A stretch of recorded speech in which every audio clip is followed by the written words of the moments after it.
that theoretically starts the stream. He's doing hotkeys. I'm doing hotkeys. So you just gotta let me get through the intro, and then we'll jump into it. I've pulled some Broadway stories for you. So we're gonna talk about some Broadway news, which is gonna be fun. Does it say I'm live? Does not say I'm live. It says waiting for. No, it does say that I'm live on Discord. Oh, there we go. Now it's popped on. Give it a moment. Does it say I'm live? It does say I'm live. Excellent. Okay. It says I'm live. It says waiting for. Okay. I can hear me and I can hear you. Hailey, could you give us some audio? Is it working or? Oh, there we go. Give it a moment. Does it say I'm live? Give it live. Excellent. Okay. It says I'm live. That's so good. It says waiting for. Okay. I can hear me and I can hear you. Hailey, could you give us some audio? That's so trippy. Is it working or? Yep, we're good. Beautiful. Okay. This is the YouTube preamble where we test the settings. Okay, so I just need to pull open my timer. Give me 1 second. The Spotify listeners don't get this. The Spotify listeners don't get this. Yeah, I know. They don't get the joy of all the technical difficulties we go through every time. Right? Okay, here we go. And 3, 2, 1. This podcast is brought to you by the Arate Podcast Pantheon. Please head to aratemedia.org to see all sorts of podcasts from our great friends. And if you would like to start your own podcast, they could provide you with the tools and resources to do so there. That's aratemedia.org. ARETE media.org. On with the show. On with the show. I didn't mess up the intro. That was awesome. So, welcome to the Spur of the Moment podcast, everybody. I am your host, Justin Spurr, and as always, I'm joined by my co-host, the incomparable Jordan. And today, we are joined by our friend Hailey from the Part of Your Broadway World podcast. We were going to be joined by Jake, but due to scheduling conflicts, he couldn't be here this week.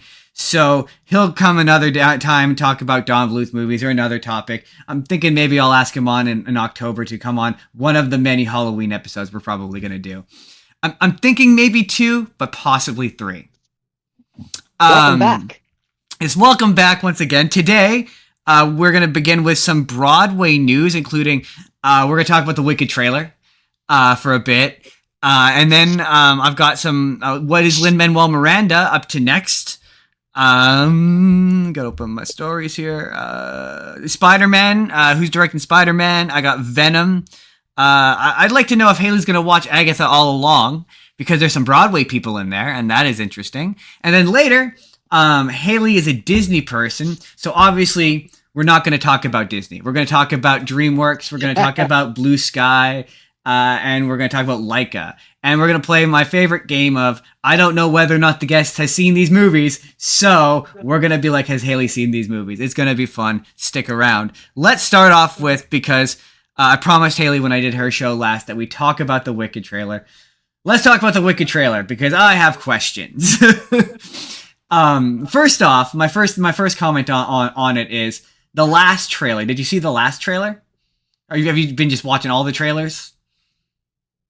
Yes. Yes, I watched okay. the trailers as they came out. Okay, because that last trailer, my first thoughts are just like, this movie knows that the only song people know from Wicked is Defying Gravity. Because it's pretty much all of Defying Gravity. Like, it's the entire... Yeah, see, this is the only reason why I've even heard of Wicked is because I watched Glee, and I saw him sing... I saw Kurt sing it on Glee. That's where I first learned of Wicked. That's my only... On my podcast too, you said the exact same thing on my podcast, and I disagree. That's not the only song people know. I mean, that's totally fair. It's certainly the most recognizable. I mean, I think some executive feels that way because it's the front and centerpiece of, I think, the first trailer was like teasing you got a few bars. This one, it's like most of the song. And hey, she's singing it very well. So you've seen the original Wicked. I mean, I like that song. So I don't really see that as a bad thing. I don't see that as a bad thing. Well, for you, Jordan, the funny thing about that song for me is it's the end of the first half song. So you know how every Okay. yeah. So it's like if you've seen Book of Mormon, it's basically Man Up. And so if it's the song that people are most like, they know the most, they're gonna get it right as that movie ends. And then the movie's gonna be like big like show-stopping number, movie ends, because this is 2 parts. There's Wicked Part 1. Yeah, and that's a news piece that I have, is that they're moving up the date. So it's the Part 2's coming out, I think, a few months earlier now. Yep. No, a few days earlier. Oh, was it only a few days? I thought it was a few months at least. No, a few days. It was going to come out on the 25th of November. How long is the gap? Like, is it like a full year, or is it like only like half a year? It's like a full year. Oh, it's a full year. Oh, interesting. So, so for your benefit, Jordan, what is the original musical? Like 2.5 hours? We talked about it on your podcast, but it's like 2.5 hours, right? Ish. Yeah. And then this movie is 2 hours 49 minutes. So the whole musical, it's longer than the length of the whole original musical. So they basically doubled the length. Then. So like, how is that possible? I just don't know. We talked about, how is that possible? Like, how much did they have to blow this thing out to push it into 2 parts? And what is the second part going to be? Because the second half of a musical is typically much shorter. So is that going to be like a tight 1.5-hour movie? Like a restrained 1.5-hour movie? I don't understand what they're going to do with that. Well, my question is like, how is it going to be how is it going to be longer? Because, like you said, it's a short musical. It's not that long. Right, and in order for them to have made it longer, they must be adding stuff. That would be my guess. In a musical. Isn't the second... Okay, correct me if I'm wrong. The second half of Wicked is basically like, oh, it's now the Wizard of Oz, but it's from the Wicked Witch's perspective, and the wizard is the bad guy, right? That's basically it. I'm probably being reductive. But yeah, that's basically it. Yeah. So maybe you get more of the Wizard of Oz in it then. Like maybe they've added in like Follow the Yellow Brick Road and Somewhere Over the Rainbow, or like maybe that's it. Because otherwise, you're right. Like how do you that would be like if you took Les Mis, which is like a 3-hour musical, and you took it and made it into 2 3-hour movies. I'd be like, why? Like, even I'm not a major Wicked fan, but even, I mean, I've always been interested in that, seeing that as a movie, because I quite like the song Defying Gravity, and I like the other 2 songs I mentioned that I knew. I'm not so much a fan of Popular, but For Good, I really quite like For Good. That's a good duet. But yeah, I'm just so fascinated. But so the trailer gives me, is it like real Mean Girls? We keep threatening to talk about Mean Girls, but it gives me real Mean Girls vibes. Like, is that the kind of what is that the vibe of the show? I mean, yes and no. At by the second act, they're like best friends. Interesting. So I've seen clips of the actual musical, and the Ariana Grande as Glinda, she just seems way meaner. Like they're really pushing at the mean, like to contrast how nice she is later on. In the musical, she's really mean. Is she? Okay, because I've seen some clips, and she seems way more cutting in this trailer. I'm like, ooh, Ariana Grande is a bit mean. She's a bit mean. She like has known Kristen Chenoweth, who was the original Glinda in the musical in 2005. So she's been talking to her, and she gave Ariana some tips. So I feel like she's going more towards that Glinda than previous Glinda.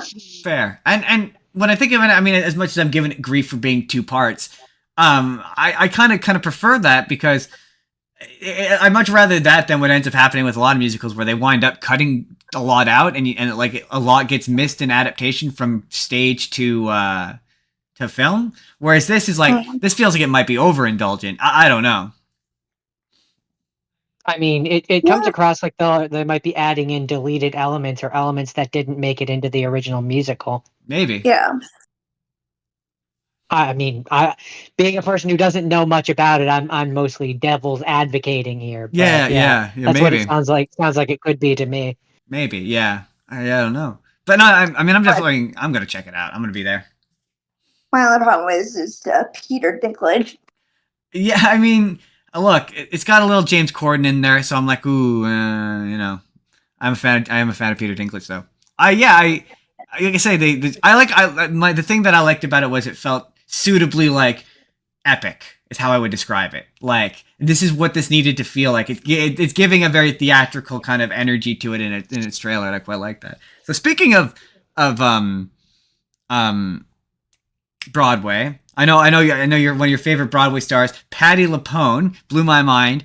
Is in Agatha all along. So I can't remember. You're not really a Marvel person, right? Mm-mm. No. So like the fact that you're gonna stomach this for Patti LuPone, that's you know. I never said I was gonna. Hey, I mean, I would. I'm a big Patti LuPone fan. That song that they. But The song that they were singing, I mean, I like it piques my curiosity. Anything that's potentially a musical, I'm always like, you know what? I'll check it out. I'll watch a couple episodes. Why not? I never said I was going to stomach it. You put words in my mouth. Justin. I mean, maybe I did. Maybe I inferred. Maybe we can maybe in a future musical episode we can convince you to watch it and then come rant about it on here. I mean, I don't even know that I'm gonna. I'm probably not gonna. But so I have pulled you some fun Broadway stories that I'm just gonna go through. So we have a mutual love of Lin-Manuel Miranda. And he is currently. I appreciate him. Yeah. He is currently apparently working on a new musical based on the movie, and I don't know if you're familiar with it. I highly doubt it. The movie and book Warriors. I only really know of it because I played. Saw that. Oh, okay. So you did see that, yeah. I'm not super familiar with the Warriors, but I do know that it's like urban street kind of story. And given his experience with In the Heights, and I think that's a good fit for him. I'm just curious as to if it's going to be. I mean, with it being like but it being like gang related, it does feel like the place to do his rap thing. So it makes me wonder if it's going to be like very rap hip hop heavy again. I quite like his stuff. Like I've always said, I wasn't really super into In the Heights, but I love Hamilton. So I will listen to anything he does. But he says he's only doing it as a just a concept album right now. He doesn't have any intention of turning it into an actual musical, which is disappointing. Because that's a real like 80s aesthetic. I think that'd be a fun stage show. But yeah, I'll listen to anything he does. Yeah. Let's see. What do we got next? We got. Oh man, that's not it. Okay, no, never mind. Bear with me while I quickly. So apparently, when you go to watch that Stranger Things Broadway musical that they're doing, apparently they're giving out Netflix subscriptions. Wait. They're making a Stranger Things Broadway musical? Not a musical. It's a stage show. Okay, even still, that's not okay. You're blowing my mind a little bit there. They did like another one before this new one that's going to come out. It's called like Stranger Things. Oh really? I didn't know that. So this is the first shadow. So there was one before that? Yeah. Really? Stranger Things is not one that I would have thought of for a stage production. My thing is just like kind of blowing my mind. I'm like, it's what? Like a parody musical. Really? Oh, that's hilarious. That's funny. I've heard that this is the first shadow's good. My first thing is like, what is it? 6 hours long? Because it's Stranger Things. But it's about it's a prequel about Vecna. Yeah. Okay. And I've heard that there's a pro shot, and it's gonna go to Netflix. Huh. I heard that. Yeah. Maybe I'll check that out then. Yeah, and it's because with Netflix and whatnot. But no, apparently it's not bad. It really reminds me of the Harry Potter one, where apparently like the effects are quite good. I mean, okay, I was gonna say the only good thing about the Harry Potter one is the effects. The story is not good. The story is yeah. Stop. But and then me and this is news. This is news I included for Jordan because me and Hailey have already talked about this. But they're doing a pro shot for the Frozen musical they're putting on Disney Plus. Oh, neat. I That's know. fun. I know. I like was pretty. Frozen. I was pretty. She With, actually told me that. with Samantha Marks. Oh, who really? was Epiphany. Is Yeah, it- is who was she was in the latest movie. Yeah. She played. She's Yeah. Who is she? She's Eppin. Eponine. Yeah, she's Eponine. Eponine. Yeah. Yeah. She was a weird casting in that movie because she's the only person who I think actually played her on Broadway. The rest of them didn't. She did. Mhm. She's actually Eponine in the the version that we like, the concert version. She's Eponine in Oh, that. okay. Yeah. The 20th anniversary, I think that was. I think so. Yeah. So I think so. she's I a, think that's what it is. yeah. So she was so she's also that's interesting. That makes me even more inclined. I like Frozen. Look, I like Frozen. I'm not ashamed to say it. Yeah, I know. Me too. I'm not ashamed to say. I liked it when I watched it. it. I still like it now. Do I think Let It Go got severely overplayed for a few years there? Yes, I do. I think I like it more than I did the movie. The movie is just a little. I wanted to blow my brain out the time that they played it. I do not disagree. Like when that movie first came out, I worked in a mall and they had a Christmas concert right by my store, and it was like every third, fourth song was Let It Go, often with drums, and it was like by the end of the day, I hated that song for like a solid 2 years. But I really genuinely liked it the first time I heard it, and this is a musical. I've seen like clips of it, and it's really well staged. There's a really cool Hailey knows about it, obviously, because you've seen it, right? Like you've seen it live. Seen what? The Frozen musical? Yeah, Frozen musical. I've never seen it. Oh, okay. Oh, interesting. I've seen never seen it yet. I've seen a few performances of Let It Go, and there's a really cool moment which it's one of those like it looks okay on film, but I imagine if you're in person it's probably mind-blowing, especially if you're like a kid, like a really little kid. But there's a really cool moment Using where her ice powers. yeah, well, where she does the quick change to change out of the old outfit into the new I'm Elsa, I'm sexy. No, that sounds bad. But you know what I mean, like the I'm empowered outfit. Yeah. Her blue dress. Yeah. Where they do a quick change and it's super quick and the dress just pulls away and she's in the new dress. And like I think I saw them do it on The View and it looked cool. I was like, oh, that's really cool. And it's one of those like I imagine like in the theater when you're live, and like I say, if you're like 5 or 6 years old, You're in the theater. You're like halfway back or something, not close, so close that you can see like, and it just looks like it happens magically. You're a kid. Yeah. That would blow your mind. Right, Absolutely. right. So I quite like the Frozen show. It's one of my favorite Disney Broadway musicals. So that's pretty cool. That's going to Disney Plus. Like I said, like I've said to Hailey in the past, That's more fun. pro shots, That's not fun. less. More pro shots, not less.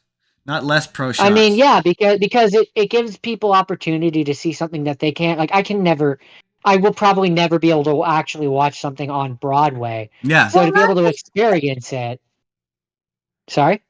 I say, well, not just that, but like people that like can't afford it yet can watch it. But then when they Mhm. can't afford it, they can go see it again. Exactly. Yeah, exactly. Live. Exactly. Yeah. Exactly. Yeah. It's I I- It's only definitely. gonna bring it's only gonna bring people like the Broadway more money. Yeah, exactly. Yeah, it's like watching a show on a television screen and watching it in person. It's two entirely separate experiences. You're not paying just to see the show. I think maybe that's what they've kind of reduced it to. They're like, oh, you're paying, but you're paying for the whole experience of it. Yeah. Not just the Yeah. being in the theater. The energy is completely different. Like I've seen. It's so different than being at home. Yeah. Like when we went to watch Book of Mormon, even though I'm like intimately familiar with that musical, watching it in person, not so much for us because half the stage was blocked because of just how our stage is, but like a good portion of it. It was still there. It was still there, It was but still there. The joy of watching it in person was still a thing. So it's like that's what you're paying, especially with Broadway. Like that's what you're paying for, right? Yeah. Oh, absolutely. But also Broadway tickets be expensive, yo. Especially with the ones with the famous actors. Well, I mean, that's not even. during- That's not. Sorry, go ahead. Oh, sorry. But I mean, I was gonna say, even during COVID, when Broadway was shut down, like bootlegs kind of saved my life. Like, Yeah. I Yeah. mean, it's how I'm see. That's how I saw. That's how I've seen a lot of plays. Like I saw a good slime tutorial of Dear Evan Hansen. It's how I became familiar with that. Yeah, Uh, that's how I saw Dear Evan Hansen as well. Be More Chill. That's why I've seen that one. So yeah, bootlegs are like that's how we get to experience it as someone who lives on the west coast of Canada and is broke. Like it's the only way. Yeah, I mean, because there's not only the cost of the Broadway tickets themselves, but Lord knows I can't afford to fly over there, stay Right. in a hotel for the time that I need to, and afford Broadway tickets. Right. I'm pretty sure Broadway tickets are That's like. more than I was gonna say, pretty sure some of them Broadway that's are tickets more are than I like. can $1,000. afford. Yeah. Just warning you, some of them are $1,000. Really, I was gonna. Yeah, Say, I was gonna Yeah, go that's like 200, but that's just the tickets, let alone the cost of getting and staying there. right. Right. I think I think the cheapest is like 500. Okay. Yeah. That may. Especially if you want good seats, I imagine. Like if you want in a good theater. God, I So mean, yeah, if I can get versions of these on streaming services where I can enjoy them and then be like, okay, yeah, that's the one that I want to spend $1,000 on to go and see in person. yeah, It's kind of exactly. like a preview. Yeah, and they're always going to be like the Broadway versions are always different than the version we get here, which is the national tour version, right? They're just always different. I don't want to say better, Oh but yeah. because they're in a theater for a dedicated amount of time, they can like put in effects, and it's just different. Like a Hmm. tour has to be able to travel, right? Yeah. Yeah. Their special effects are definitely going to be different, that's for Yeah, sure. because like Spider-Man, for example, the Spider-Man musical that was in one theater and it was built to be in that theater. So they're like, and that's the whole thing. That's why a lot of Broadway plays want to be minimalist, is because that way they can Mm. easily tour it. Like I'm told, like I think it was like a I SpongeBob imagine musical. I imagine that's why the Harry Potter one didn't do too much traveling. What with the using weren't they using live owls and stuff in their Yeah, show? well, to be fair, there's like two versions of that show, and yeah, and I think the second version of it cut out the owls. I'm pretty sure.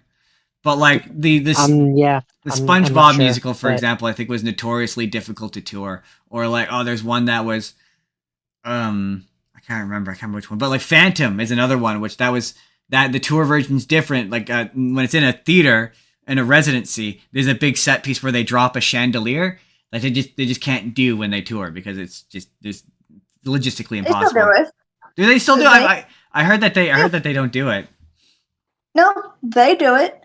Well, They drop, but instead of dropping like um toward the actors, they drop it down onto the oh, audience almost, and they stop like it's like before it drops on them, ah, cool. and then interesting. it That's goes back neat. up.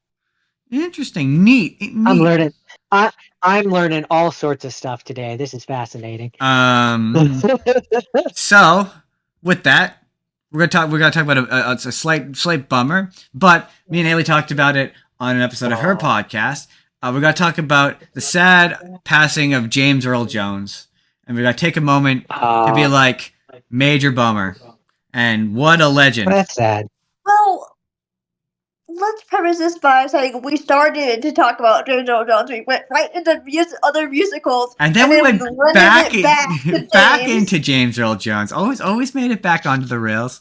I may take it off the rails, but I always get it right back on the rails. Eventually. Eventually. We were very broad. I'm about to reduce him to two roles, but we tried to be much more broad than I've seen a lot of people be on the internet, which was to say that he had a very storied theater and film career. I posted on, if you follow me on TikTok, I posted a couple of King Lear, but he played King Lear very famously in King Lear, and obviously, We're losing you, Justin. damn it, He'll catch up we're going so well. any minute now. It's going so well. It's that stupid computer. We didn't have this problem at all last week. Hold on. Tell me when you Hold can hear that me. thought. Pause for effect. We're pausing. Man, it's really bad today. Am I caught up yet? Which is funny because last time we didn't have any issues. Am I caught up yet? Oh, wow, that's really I'm bad. just a jinx then. Oh, no. Yeah, oh, this is bad. The stream is stuttering too. Oh, that's bad. Oh, is it? Yeah, Dang it. it's not usually this bad. Oh, I think he's catching up. Oh, no. Oh, no. This is bad.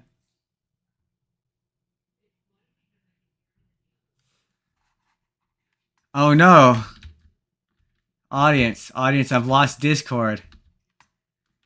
Okay. The audience can no longer hear Jordan or Haley. Audience, I'm sorry. You're going to have to watch me reset Discord. How's it going, audience? Hey, Spotify.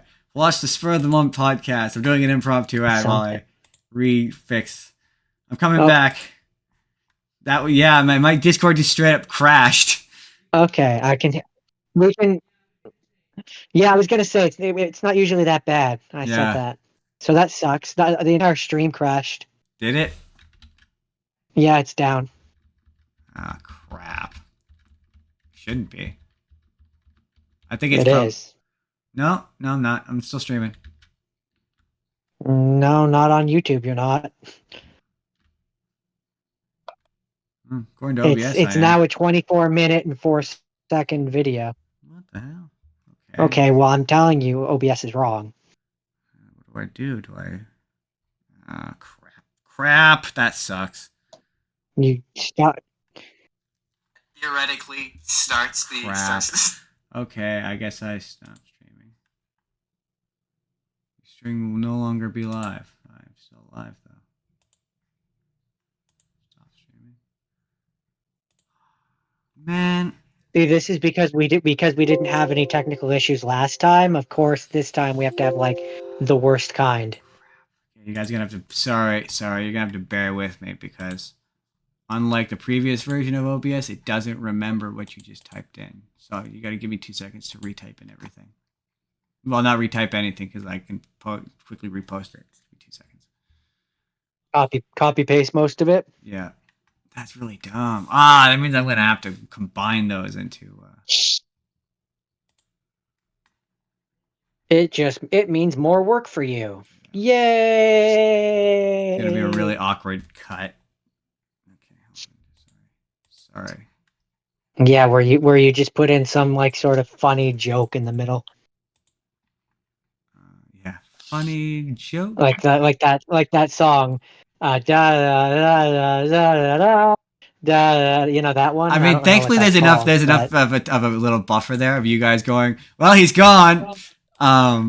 Where I can cut around that. He'll catch up any minute now. And then any minute. Then it just. So then he just left. It just straight up. It just straight up crashed. It was like, no. And then I'm over here like laughing because I was like, what? What is going on? Oh, I can have it remember the. Okay, that explains it. Really annoying. It wasn't. The funniest part for me is when you're crashing, Justin. I can hear you in the other room, and I know that what you're saying, like on the stream, you're still talking about King Lear, and in the other room, I hear you saying, "I swear, I heard you cursing." Probably. Okay, let's try this. Let's try this again, folks. I was in the middle of saying, I'm about to reduce him to 2 roles, like I said I wouldn't, but I'm gonna. Hi everybody on YouTube. I just yelled. My mic just peaked. Oh god, no, we're not looking at the other 2 people. There we go. It's funny because on my screen, I'm still not seeing your picture. Really? Yeah, it's very funny. Hold on, let me just go back in and out. I just see your profile picture. Let's just make sure we're live. We're live. Okay. We're live. Well, everybody. See, if you're listening to Spotify, there's a point where everyone goes, where to go? Where to go? And I might cut it out. I might not. Who's to say? Because my computer hates Discord. It doesn't have a problem with Zoom so much, but it really hates Discord. Anyway, James Earl Jones. Legendary actor known for Mufasa from Lion King and Darth Vader, both iconic voices. He's just a voice actor that you're like, yeah, that's James Earl Jones. You just know. He was also in Sandlot. He was in Sandlot, and I realized also. Which I never. I told you, Justin, I never knew that. Oh, really? Oh, see, that's an example of you learn something new every day. There was another one that you watched that. Oh, I'm totally blanking on now. You watched for the show that he was in. Me? Conan. Yeah, Conan. There's He was in another one. Conan. I'm struggling to think of it. He was in Conan. Yep. I think that. He was in Conan the that was it, Barbarian. Yeah. I knew there was a couple times you popped up on our show. Yeah, I just know that there's been a few times where he's been in it, and I've been like, really? James Earl Jones is in this? Yeah. Like, that was my reaction pretty much every time. It's always fun when he shows up. So, I don't know, Hailey, have you seen... Just kind of... Sorry, go ahead, Jordan. It's also just kind of sad because it's another Star Wars iconic legend who's passed away. You're not wrong. You got Leia... You got Darth Vader. Didn't C-3PO? Didn't he pass as well? I don't know. I don't think so. I do not recall. But just because I don't recall doesn't mean it didn't happen.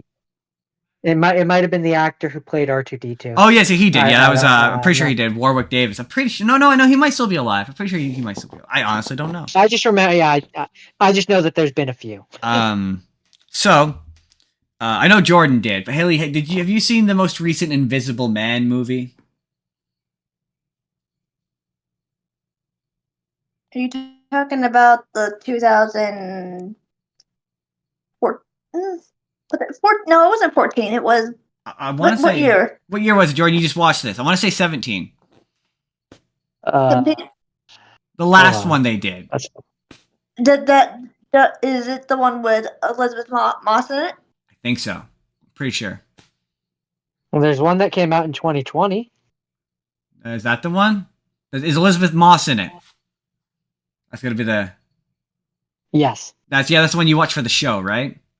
Yeah, that's 2020. Yeah. So okay, perfect. You've all seen it. That's gonna make this way easier. So the people who are making seen it, but I've seen pieces of it. Okay, so you're familiar with it. Equally easy because you're aware of it. You're aware of it. The point. Because the people who made it are making a Wolfman movie. So I'm like, are they finally getting that crack at that dark universe? And I mean, all these gonna cross over? I didn't watch the trailer because I heard that you don't really see the Wolfman in it. It's really more of a teaser trailer. But I mean, Jordan, you saw that movie. Suited? Not suited? What do you think? I mean, it depends. If it's a singular thing, I think it could be good. If it's supposed to be connected, I know they wanted it to be a connected universe. I really don't see it. Fair enough. Personally. Yeah. I mean, how do you do the Wolfman like real? That's one that I'm like, that's always got to have an air of supernaturalness to it. Yeah, but if it's like its own insular story, I mean, that's cool. I'm always down for that. Right. I just kind of think I'm kind of at the point where I'm like, not everything needs to be a connected universe. No, sometimes you just need to make a pretty good Wolfman movie. Yeah, you can just make the story be like stand on its own two legs. That's okay. That's cool. Right. And then. But that's just my perspective. And then, what do I got left here? I guess we'll just we'll end on. Hey, Jordan had to deal with some Broadway news, so we're just gonna talk a real bit brief about a Spider-Man news, a comic book news, real bit brief. I don't know if that's a saying. I don't think it is. I just made it up. So they announced the director for the next Spider-Man movie, and it's not John Watts. It is the same director. It is his name is. Destin Daniel Cretton. I'm almost entirely sure I mispronounced that. The director of Shang-Chi, if you've seen Shang-Chi. And I have seen Shang-Chi. I'm also pretty excited for this. He had some really competently directed. That bus sequence is enough to make me go, you know what? Yeah. I could watch some Spider-Man. He had some good fight scenes in Shang-Chi. I'm interested to see what he does with Spider-Man. I'm also just interested visually, if it's gonna kind of stay in the style of the No Way Home Yeah. ones, or if he's gonna kind of go in his own direction, what that might look like. I'm interested. My I'm thing interested. is like if I would want him to do the grounded like version where he teams up with Daredevil, and according to we'll just sneak in a bit of Venom. The Venom 2, the Venom 3, the newest trailer came out. Looks like Null's going to be the bad guy. That's going to be nothing to Hailey, and it barely meant anything to Jordan. But he's like a big bad, like Thanos level bad guy. And so the rumor is that Spider-Man 4 is now going to be because Sony wanted it to be a multiverse thing because that's what made money last time. So we don't deal in rumors on the Spur of the Moment podcast, but the rumor goeth that Spider-Man 4 is going to bring back Toby, Andrew, and Tom Holland, and they're going to fight Null, and Tom Hardy's Venom is going to be there, and they're all going to team up to fight Null, and they're all going to get symbiote suits. And I'm like, too much. I mean, that sounds ambitious. It doesn't sound realistic or Right. like it's going to happen. Right? But, I'm like, but it too sure much. sounds ambitious. Too much. It sounds I nice. mean, I don't think if you're gonna do that, I don't really think you need to bring back Andrew and Yeah, like a Tom Holland, Tom Maguire. Hardy To me- team up. To me, that's enough. I do Like, want you don't that. really need more. Right? Like I absolutely think I- that would be cool. I do want that. Or like, it doesn't even need to be a Tom Holland. You could literally have it be Tom Hardy and any one of those Spider-Men. Right? One of them. Right? And I'd be like, You I'm don't need down to for do that. all three. That was cool for the last Spider-Man movie. That was like a Exactly. once in a lifetime thing. Exactly. Like, I don't know. In fact, you could have it be Tom Hardy and the Across the Spider-Verse Miles Morales character in live action. That'd I'd also be be cool pretty with rad. that too. That'd be pretty Like rad. you could just have any one of them. Right? and Just I'd be one. okay. One is okay. One is enough. Just one. One and then One is Tom enough. Hardy Venom. That's enough. But that's well, no, I did promise. I promised to reveal one more element of the mystery story. Hailey, just to speed everyone up The mystery story. to where we are now.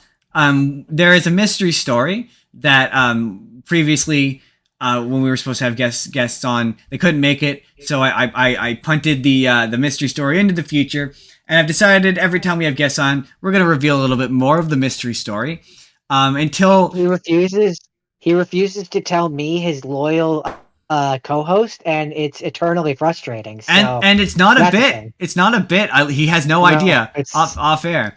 So and he really won't tell me. I won't tell him. It's very frustrating. So the one more element that we will be revealing this week is it is animated. Okay, it's animated. And what was the last one? It's a movie. It's an animated movie. It's about an animated movie. I'll have to stew with this. That's it. That's all you get for now. Wait, That's all you get. That's all you get for now. Maybe we'll reveal what the animated movie is about in the future, maybe, but not today. And with that, we're going to move into the sponsorship section, and we're going to attempt to play. Today's episode is sponsored by the Final Frontier podcast, the new podcast on the Arte podcast Pantheon. I'm going to attempt to play you the trailer for it in about 2 seconds here. Today's been a tech nightmare for us with the stream crashing midstream. So we're going to hope that this works. I'm going to hit the number 2 button, and we're going to hope that this works. Here goes nothing. The Final Frontier podcast. These are the voyages of Jake Boger and Justin Spurr. Our weekly mission: to explore memories of Star Trek's strange new worlds, to recall the search for new life and new civilizations, to boldly go where no one has had the spare time to go before.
There's a real delay on YouTube, so I don't know if we're back yet. So I'm just gonna.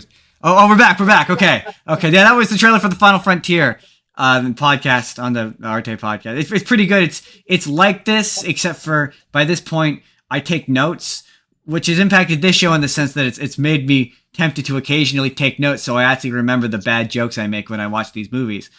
But with that, we're going to move into the main topic of today's episode, and that is animation that's not Disney. Not Disney. Not Disney, because Hailey is the Disney person, so it only made sense to not do Disney. That's how I see things. So we have covered... Makes sense to me. We have split this up into 3 separate companies. Yes, we know there's lots of companies. We didn't get them all. But Jordan has taken the works of Laika. I have taken the works of the Blue Sky Studios. And Hailey has watched... Well, I know at least one DreamWorks movie because you mentioned you had watched The Prince of Egypt. Did you get to any others? No. No, you did get to watch The Prince of Egypt, though. Jordan watched... Have you seen Kung Fu Panda 4? I watched a couple DreamWorks. Yeah, maybe you'll have seen some of the ones. I'm feeling like these are fairly like mainstream enough movies that I don't think I'm gonna hit you with any stumpers. But Jordan gets to go first. So Jordan, what is your first? My first rapid fire that I watched was Coraline, which is one of Laika's first ones.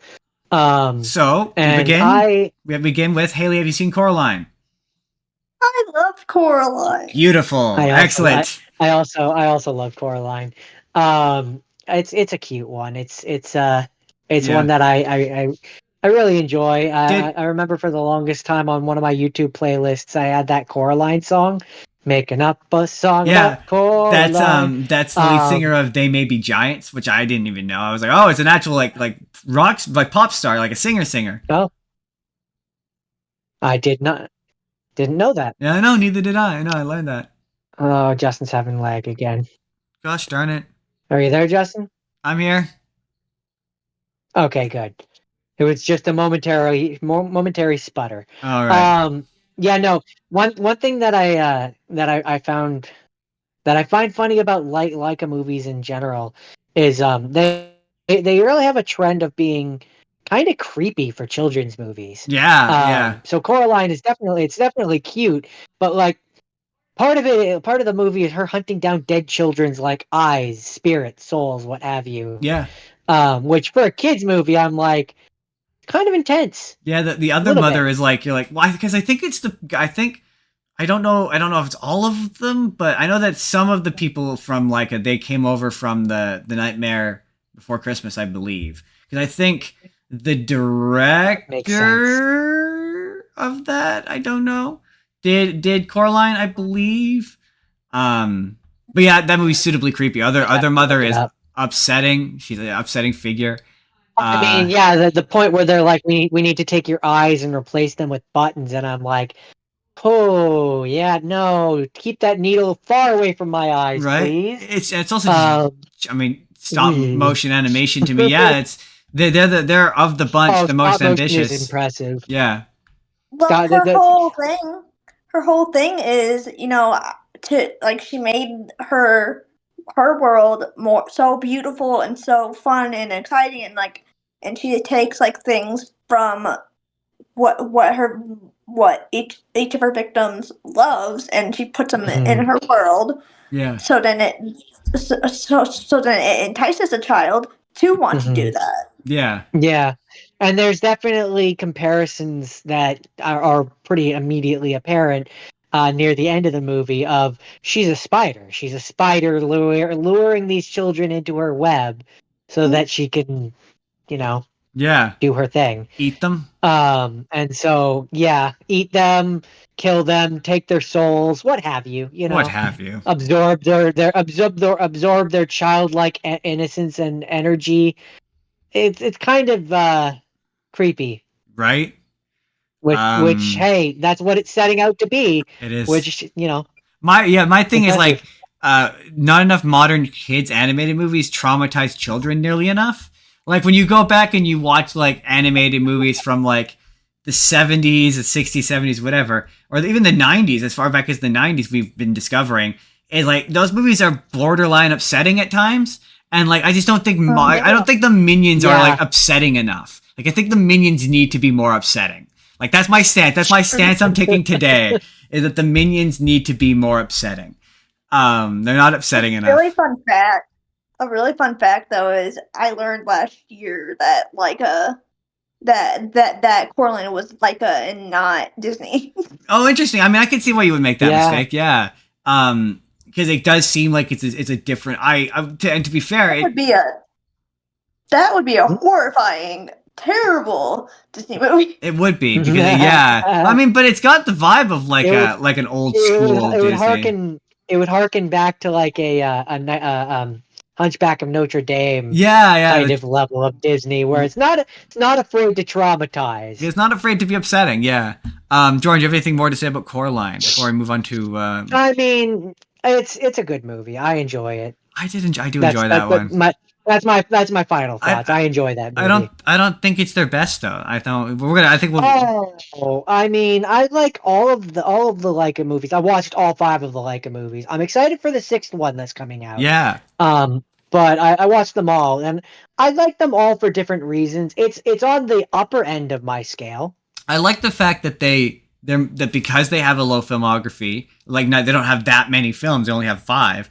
That means have 5. They only have 5. The quality is better because they're putting more time and more dedication. And to be fair, their movies require more time. That's the one thing I love about their movies is seeing in the Coraline doesn't do it, but I think from Paranorman on Paranorman does and Kubo does, where you see you get to see shots of like them putting together.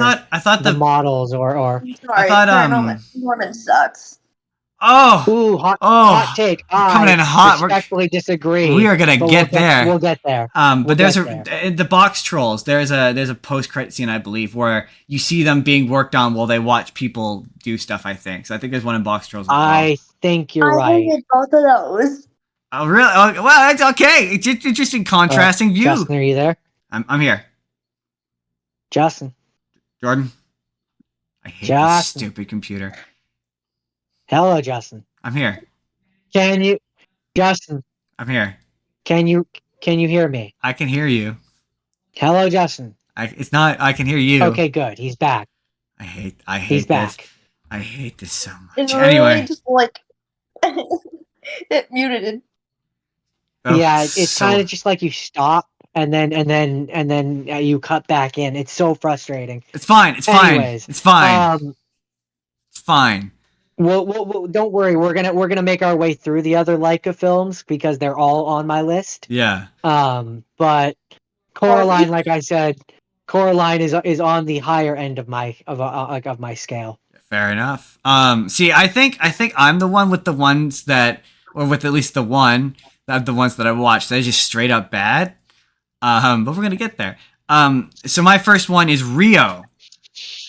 Hailey, have you seen Rio? Have you seen Rio? I've seen it. You've seen Rio. Do you like Rio? I'm judging by the flat look on your face. You don't like Rio. Why don't you like Rio? What is there to not like about Rio? It's stupid. It's really dumb. But to me, my thing was with a lot of their movies is I can kind of reduce them to it's all right.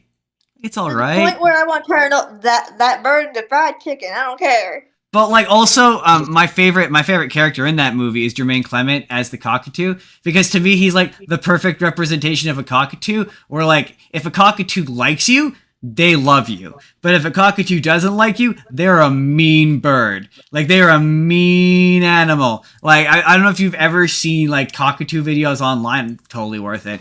But like they'll bite, they'll scratch. They are mean animals.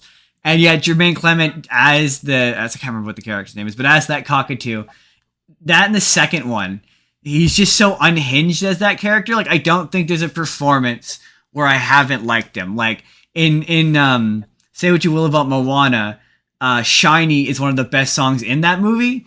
I love that song. So like, yeah, I've never heard a voice role where he isn't just phenomenal, and I think he elevates that movie. But I do get you. It's on the lower scale of not very good, but that's it. It's Rio. It's not. It's a pretty basic. Odd couple story. the birds don't like each other, and then by the end they have babies, and then they sing a song, and Jesse Eisenberg does a musical number, and he's clearly being pitch corrected, and it's hilarious. And Anne Hathaway can actually sing and won an Oscar for it, and it's noticeable. It's really noticeable. Yeah, I mean that movie is pretty paint by numbers. It pretty much is, yeah. It's everything you expect it to be, for better or for worse. But I thought that was gonna be my position today. I thought after I watched Rio, I went, and the next one on my list, I went like, I just feel like it's gonna be, and Ice Age. I just felt like it was gonna be me being like, they're all right, okay, forgettable movies. Like, I don't think they have a good movie, and I was proven wrong. Jordan, or no, Haley, we might as well we'll do Prince of Egypt. So you watched Prince of Egypt this week. It clearly was not your first time watching Prince of Egypt. It was on TikTok. Oh, hey, look, man, that's how I watch all my movies. Most of my movies is on TikTok. Or shows. Like have you ever seen 5 seconds at a time. Have you seen Kevin Can Fuck Himself? I've seen some of that show just on TikTok. So like, no judgment. But had you seen it before in a not TikTok form? No, so that was the first time watching Prince of Egypt was via TikTok. It's like 5 minutes at a time. Hey, look, hey, that's fine. What did you think of the Prince of Egypt? Did you enjoy That's the hilarious. My brain at this point can only handle 5 minutes at a time. I've been so obsessed with TikTok that my brain can only handle 5 minutes at a time. Again, no judgment. I'm the same way. It's how I take a lot of my television. I don't have time for TV now. I watch it in 30-second increments on TikTok, so I fully get that. But how did you enjoy it? Did you like it? Yes and no. Yes and no. Interesting. Why no? Why no is because I'm gonna get a little bit like preachy here and a little bit, religious here, but it's straight bullshit. Fair. I mean, here's what I'll say. I'll be the first person to say I'm not religious, so you're not gonna catch flack from me on that end of it. My response to that is most movies are fake. Yeah. That's how I kind of go. That's how I go into this story. It's a story. Most stories are fake. They take it. They take stuff from the Bible. It's all in the Bible. Yeah. Oh, I know. That's what I'm saying. The Bible is a story. I'm not religious. I don't believe in God. Like full disclosure here. I don't believe in God. So every story in the Bible, as far as I'm concerned, is just a story. It's make believe. It's same as Darth Vader is. It's to me they're the same kind of thing. They're both equally as real. So I when it comes to this movie, because I've watched The Prince of Egypt in my day, and I enjoy it just for it's a movie. It's an animated cartoon movie, and I'm not a religious person who's like, oh yes, there was actually a boat that was filled. Wait, no, that's the other religious guy. There's not a guy who had a magic stick who spread the sea and walked through it. We got there. I remembered what the story was. But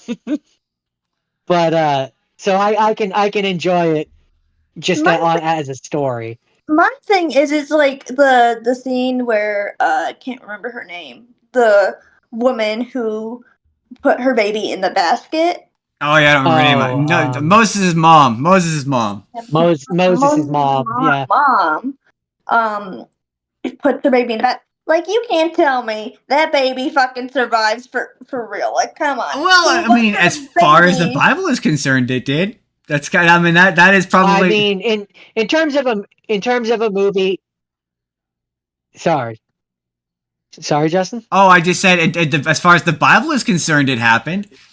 I'm not hearing you, Justin. I'm hearing you in the other room, but I'm not hearing you on video. Man, I don't This is know. the worst, man. Yeah, it This is really. the worst. This is the worst. I have to get a I better. swear, this is like. Ugh, we need to get him a new computer. You got to get a better computer. We say that But every yeah, week. even in the Bible, like that story is just like, okay, you can't tell me that's not bullshit. Okay. So here's where I'll play devil's advocate. Pardon the phrase. But they would say like that's the miracle, God, Oh and he no! just.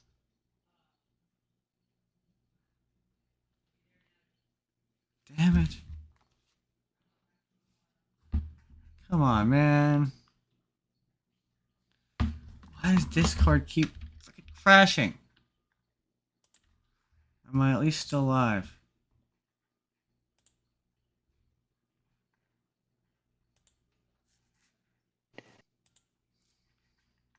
God damn it! My Discord just keeps crashing. Yeah, the stream crashed again. Why did the fuck me? God damn it!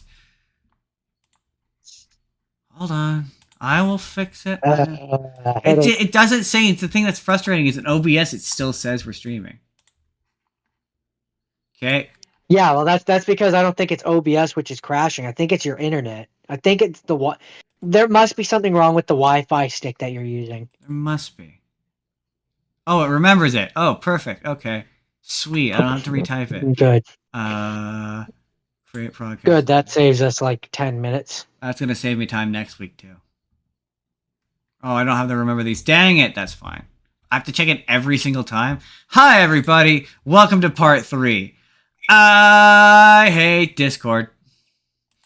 What were we talking about? We were talking about the Prince of Egypt. We are talking about putting a baby in a basket down the river and how that's sort of slightly implausible.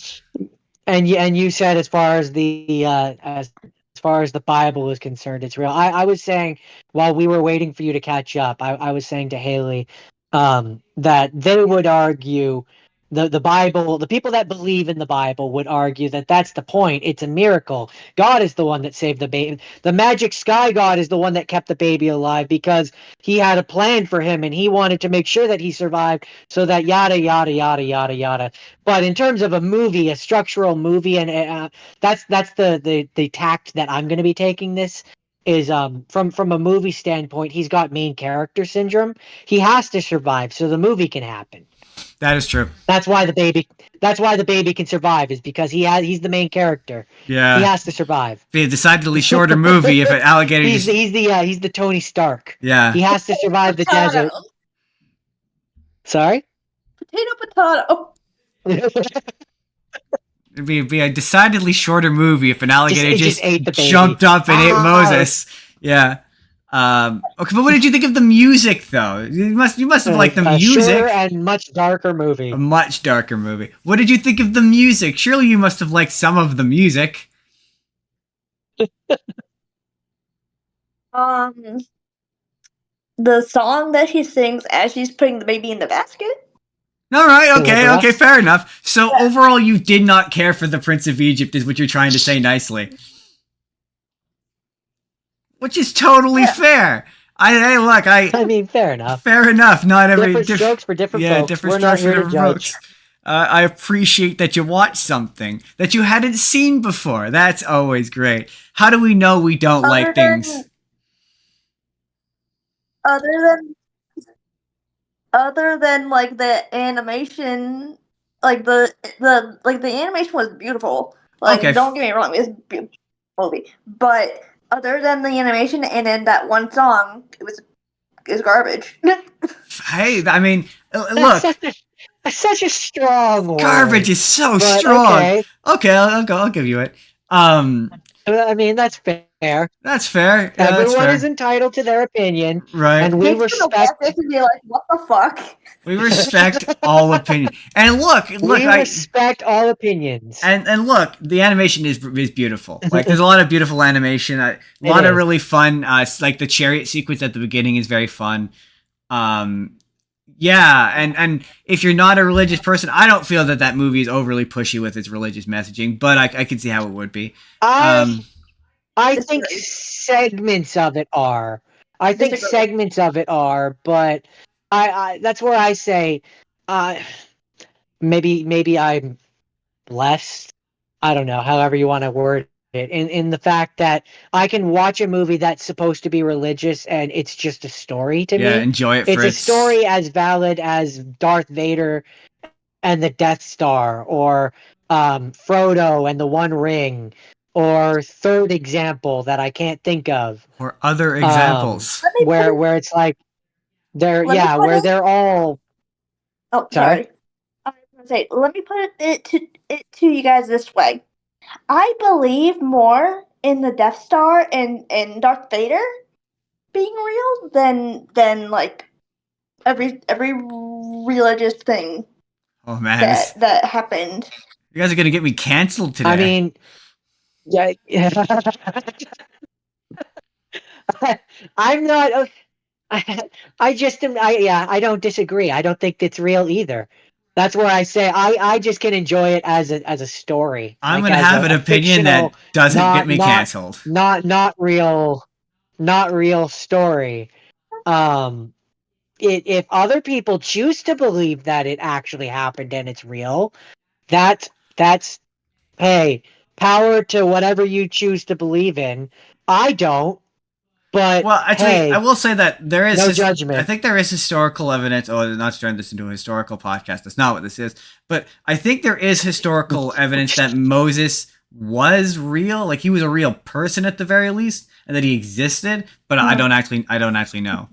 That I don't want to say that with any strong conviction Yeah, because I don't actually know. I mean, yeah, religious history is a fascinating subject for some, and it could make a podcast in its own right. But I mean, that's really not. We're here to talk about Jordan, movies. what's your next Leica So movie? my next Leica movie, because we could. That's a whole other debate we could spend all day talking about. I But didn't my even get into my this. We went from Christmas again, to this. we here at the Spur of the Moment podcast believe that everyone can believe whatever they choose to believe in, and there are no bad options. And we're not trying to piss anyone off. But Exactly. I am as me and Haley and Justin are as entitled to have our opinions Whoa, whoa, as whoa, the whoa, people whoa. who choose to Don't believe. don't I lump And me am in. Justin, here for chaos. we're lumping you in. Don't lump me in with your Are as blasphemy. entitled to. Where I'm lumping you in, Justin. Are as entitled to have our opinions I don't like that I'm being as lumped the in. people who believe in Zeus are. We're looping you in, Justin. Sit down, shush. Justin, sit down and shut up. I feel lumped Justin, in. we're a pair. You're being lumped in here. You're being lumped in. Dang We're it. as entitled to believe as we want to, as people who believe in Zeus can believe in the thunder god. All right. So the next movie that I watched was The Box Trolls, which I'm just gonna say it wasn't one of my favorite Leica movies. I've only seen it. I think I've only seen it once. I like that movie, but from what I I've recall, but I don't I've recall it seen it enough. twice. I've seen it twice, and I like all of the Leica movies for one thing or the other. So like, it's not to say that I think it's a bad movie. I just of the Leica movies, there has to be one that's on the bottom of the scale, and this is kind of it for me Yeah, fair enough. personally. Um, I mean, yeah, I'm not. There's not really much that I can say. I I appreciate the animation work that goes into these stop motion movies. I'm always going to respect these just for that alone. But when you Mhm. have characters like the box trolls don't talk, they make like grunty, like kind of noises, and to me, that just I don't like characters that do that when they're kind of the main focus of the movie. It just makes it hard to follow Yeah, fair for me enough. personally. Yeah, fair Um, enough. and so and then the human characters, I like the bad guy. I think the bad guy is fun, but the rest of them are kind of just bland. That's kind of my thing with this movie is it's kind of bland. Fair enough. Sorry, Haley, have you But it's seen Box Trolls? 10 minutes of it. 10 minutes of it. Didn't do it for you. That's how didn't bad it is. Didn't do it for you. I No, think we- yeah, it's fine. I think That's kind we of how I feel about this. Is just it's fine. I think we went to see this in theaters off the back of the strength of how much we liked Paranorman. Yeah, I think so. So I think if that's the case, then I've watched it 3 times. Oh, Because I know interesting. I've watched it once at home before this. Interesting. I think I've only seen it the once, and it was in theaters, from what I can recall. It wasn't one of my It's, my yeah, like favorites. I said. No, like I said, it's fine. Yeah, It's fine. It's fine. That's kind of it's fine. Hey, It speaking of doesn't- it's not, fine. It doesn't bother me. It's not offensive, but it's not at the top of the list either. It's fine. So speaking of it's fine, I assume that's it. That's all you got. Oh, that's all I got, man. Fine. It's box trolls. It's box trolls. So my next one is Horton Hears a Who, with Jim Carrey as Horton and Steve Carell as the Who. Now we're gonna ask the question, Haley, have you seen Horton Hears a Who? It wasn't terrible. Excellent. See, I'm glad you've seen these because it makes this easier on me. It means I have to describe it less because I thought it was okay. Like, it didn't blow me away. I think I've only watched that one like once. I know maybe that twice. I watched the ending I've only bit. seen it once. I've seen it a couple times. I think at least 3. But I like the bit at the end where they sing I Can't Fight This Feeling Anymore. I've watched that a bunch because I think that part's funny. But yeah, that I've seen that I've seen on TikTok a few times. There's a Jim Carrey gives kind of a really kind of like impactful line at the end when he thinks the Clover is going to get wiped out. But otherwise, yeah, it's just kind of like it's all right. There's just nothing. The animation's not that stand out. The story's not that interesting. Like the characters aren't really. They're just kind of like stock. Like that Seth Rogen character. Yeah, like that. What I remember feeling about that movie is it's chicken soup.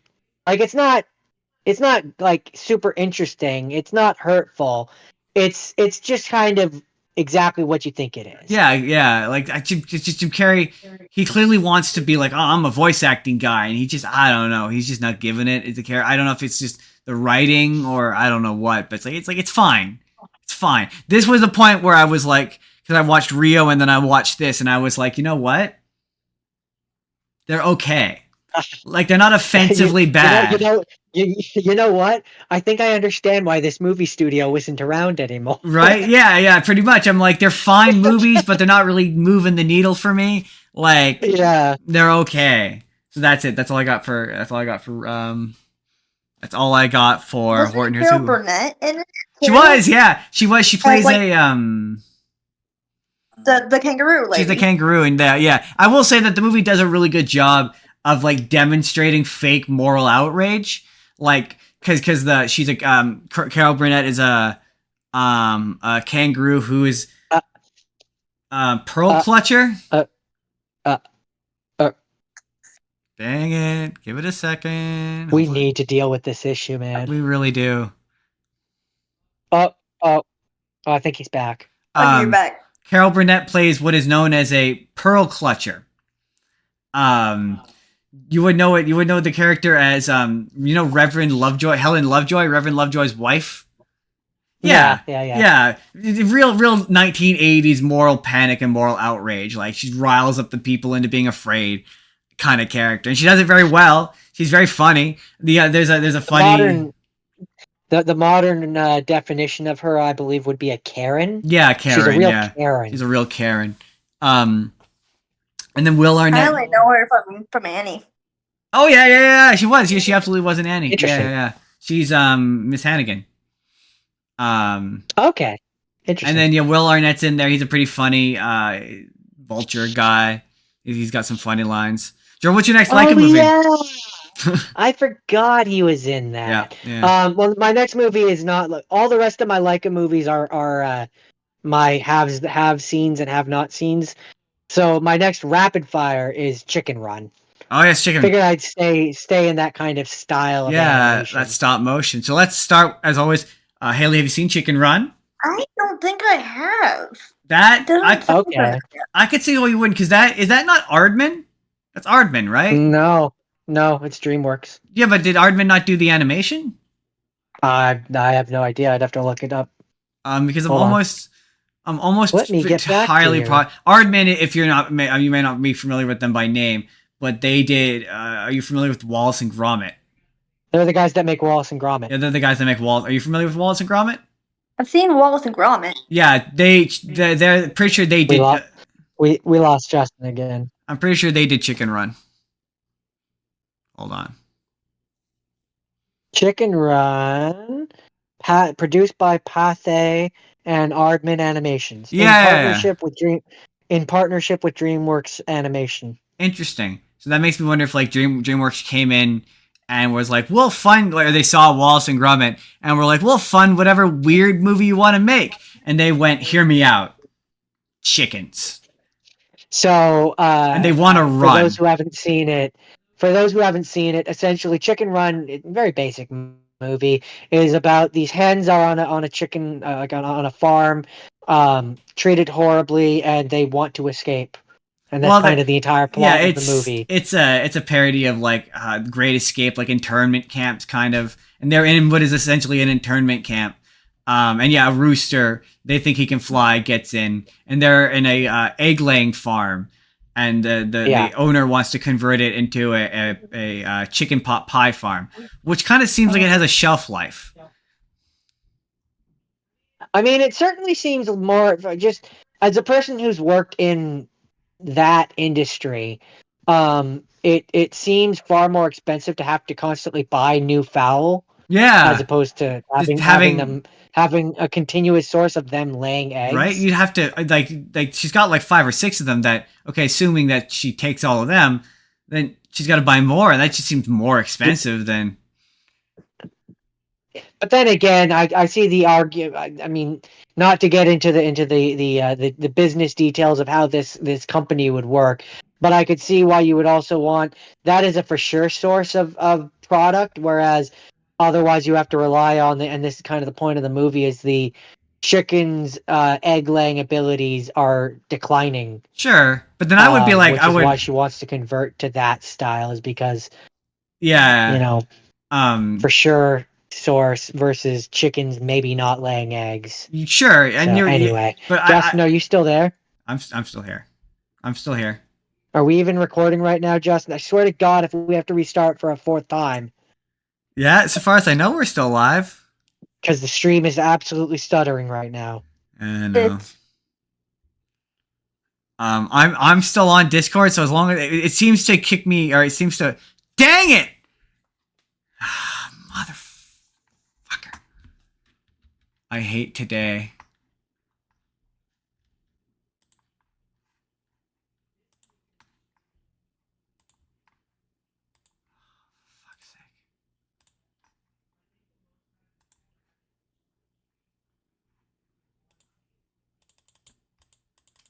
And this will be like what, 4 if we have to restart again? Oh, this will. Is he back? Justin, are you back? Justin, have you returned to us? I have, but I have to restart the stream again. Oh. God damn it, Justin! It's not my fault. I don't know it. Maybe you need to restart the computer. I don't know. It's too late. We're live again. I think our record for having to restart was 3. So if this is the 4th time, this is now officially a new record. I don't know why it stops the stream. It's saying again on OBS. It's saying it's still streaming. I don't know why it disconnects me from YouTube when it freezes OBS. I don't know why that keeps happening. It's really frustrating. I don't know, but I blame you. Hold on. We're still streaming. We are now because I reset it when I was reconnecting with you guys. Okay. Frustrating. Annoying. I'll figure it out later. I don't even remember what we were talking about. We were talking about Chicken Run. All right, I was. we were talking about the infrastructure of having a constant source of meat from the chickens versus an unreliable egg source. Sure. I can see why she would convert to pot pie. But I would have a mix of both. I would have if you have healthy laying hens, I would have them lay eggs, sell the eggs, and then dang it! I feel like this is the definition of insanity. I hate everything. Why is this not working, Jordan? What is going I wrong? feel like this is like The poor We need Spotify this- listeners are having to put up with this the whole show.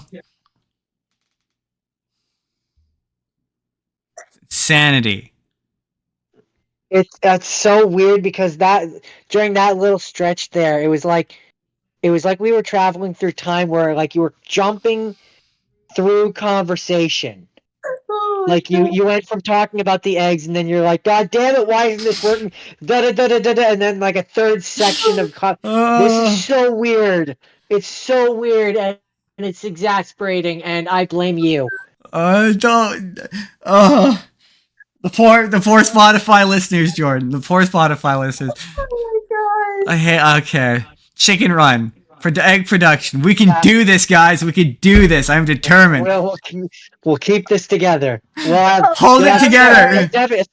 You'll have a 17-part video by the end of it, Justin. I might just like.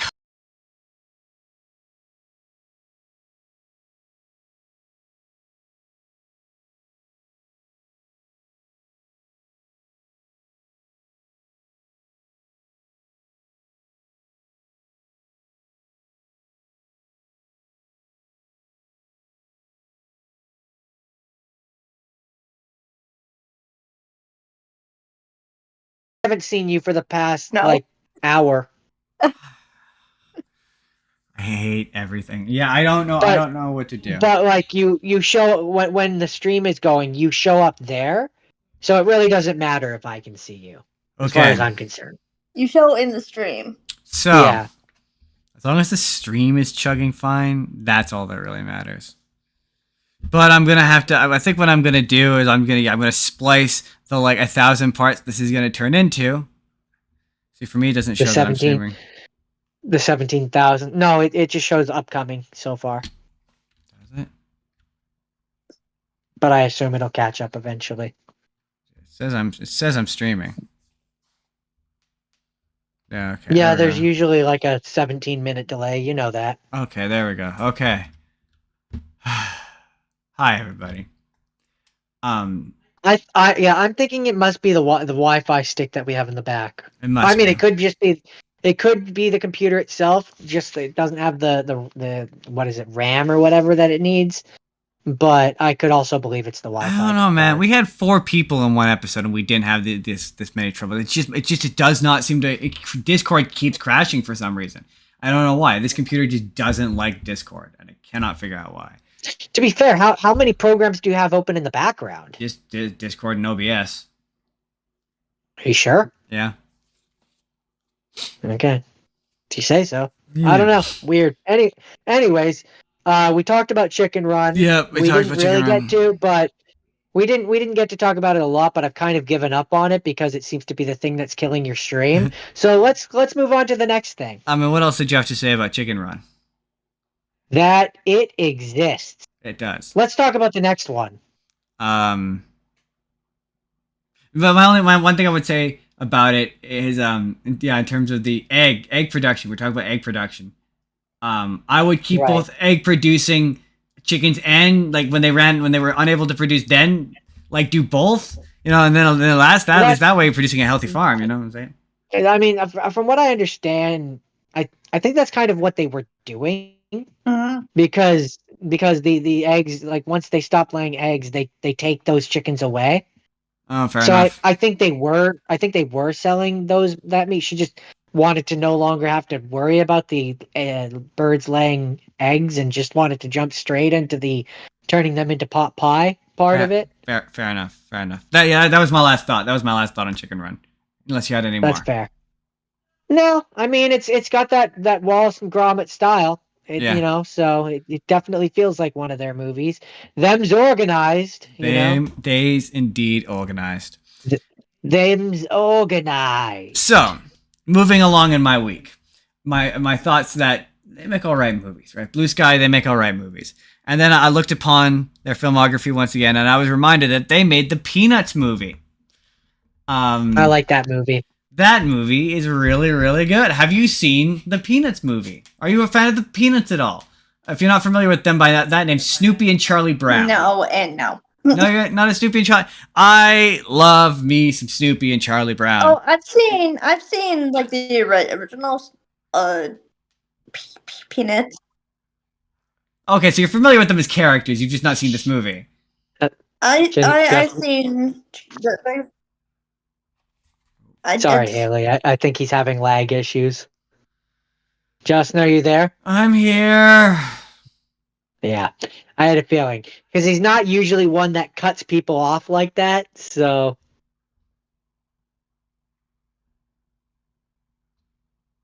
I'm here.